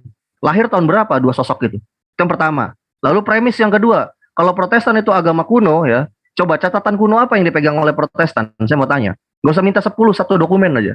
Yang kedua. Ya. Yang ketiga, kalau Protestan masih ngeyel juga dia agama tua, saya mau tanya, perwakilan Protestan siapa yang ikut konsili? Cedor, selamat datang di kebenaran. Anda agama baru. Tahun 1500 Masehi baru lahir. Finish kan? Ya, apa lagi yang mau diomongin? Saya boleh kasih komentar gak ini? Gak apa-apa, Anda nanti mau ngomong Katolik sama Protestan itu sama. Nanti saya bisa bedah perbedaannya. Anda agama baru. Anda Kristen apa Katolik? Saya mau tanya dulu. Saya boleh. Enggak, Anda Kristen apa Katolik? Saya mau tanya. Anda Protestan apa Katolik? Saya mau tanya dulu. Biar jelas kita dialognya biar enak. Biar saya nyerang kamu itu nggak blunder gitu loh. Enggak. Coba jujur aja, kamu Protestan apa Katolik? Jujur aja apa susahnya gitu loh. Enggak, saya enggak mau ke arah sana. Oh, berarti takut dia. Takut dia saya bidik. Jangan kayak waria lu. Laki dikit. Ngapa sih? Takut dia. Kamu bukan pendialog yang baik gitu loh. Bukan pendialog yang baik. Ada nyali lu kayak waria. Jawab aja bro. Katolik apa-apa gitu. Ya, coba aja bro. Harus jelas dulu Katolik apa Protestan. Baru saya tanggapi kamu. Handi Selebes dulu. Enggak, Bang Handi, jangan mau ngomong sama dia kalau dia belum sebutin dia Katolik apa Protestan. Sini sama saya. Dia nanti mau pertanyaannya itu mengenai sunat, mengenai 5 waktu. Ya kan udah dijelaskan. Ada Al-Quran, ada hadis. Dia soalnya Protestan dia, karena dia nggak kenal sama catatan-catatan Bapak gereja dia. Dia Protestan ini. Saya tanya sama kamu Katolik apa Protestan, Kurma? Jadi biar kita jelas gitu loh. Nanti saya jawab setelah saya kejar Handi. Enggak. Kamu ngomong dulu biar enak. Jadi nggak blunder. Biar kita fair siapa yang kita hadapi, siapa kita tahu gitu loh. Kamu Katolik apa Protestan? Biar jadi sekelaminnya kelar itu loh. Apa Protestan? Saya tanya dulu. Biar fair, saya kejar Handi Selebes dulu nih. Enggak, kamu Katolik apa Protestan? Saya kasih kesempatan ya. Saya kasih kesempatan 10 detik untuk kamu jawab. Kamu Katolik apa Protestan? 1. Jangan melindungi Handi Selebes lah. 3. Jangan melindungi Handi Selebes. 4. 5. 6. 7. 8, 9, 10. Oke, kita di sini tidak menanggapi orang-orang yang tidak jujur dan penipu. Mohon maaf buat saya ya. Silakan Anda cari tempat lain untuk ngobrol-ngobrol kalau Anda mau itu, silakan. Ayo sini sama saya ya. Lu tinggal jawab, bro. Kamu Katolik apa Protestan apa gitu loh. Tinggal dijawab aja, kenapa susah amat sih? Kan tinggal dijawab. Namanya siapa? Mau Kurma udah nggak ada orangnya. Bukan kurma, mengkudu ini mah. Mengkudu. Kenapa mesti malu sih? Saya Katolik, kenapa? Kan aman, udah selesai. Enggak, permasalahannya gini, dia itu Protestan, Bang. Kalau Protestan, dia ngaku Protestan, habislah dia sama kita. Karena kenapa? Dia agama baru. Nanti kalau dia mau comot-comot Katolik, emang kamu gimana apa yang diimani Katolik kan keder juga dia. Itu. Memang kalau orang kayak gini itu diskusi, dia nggak mau memperlihatkan jati dirinya karena dia pakai semua golongan kalau berbicara. Itu. Karena dia nggak mau membeberkan jati dirinya, kan lucu jadinya. Kenapa? Karena Protestan itu pakai ajaran Katolik juga kalau diskusi, pakai karismatik juga. Pakai ala Henritan juga. Waalaikumsalam. Waalaikumsalam. Silakan Bang Moto. Enggak, saya mau menanyakan keresahan saya gimana More. Enggak enak gua, enggak enak. Ya elah ini lagi aduh.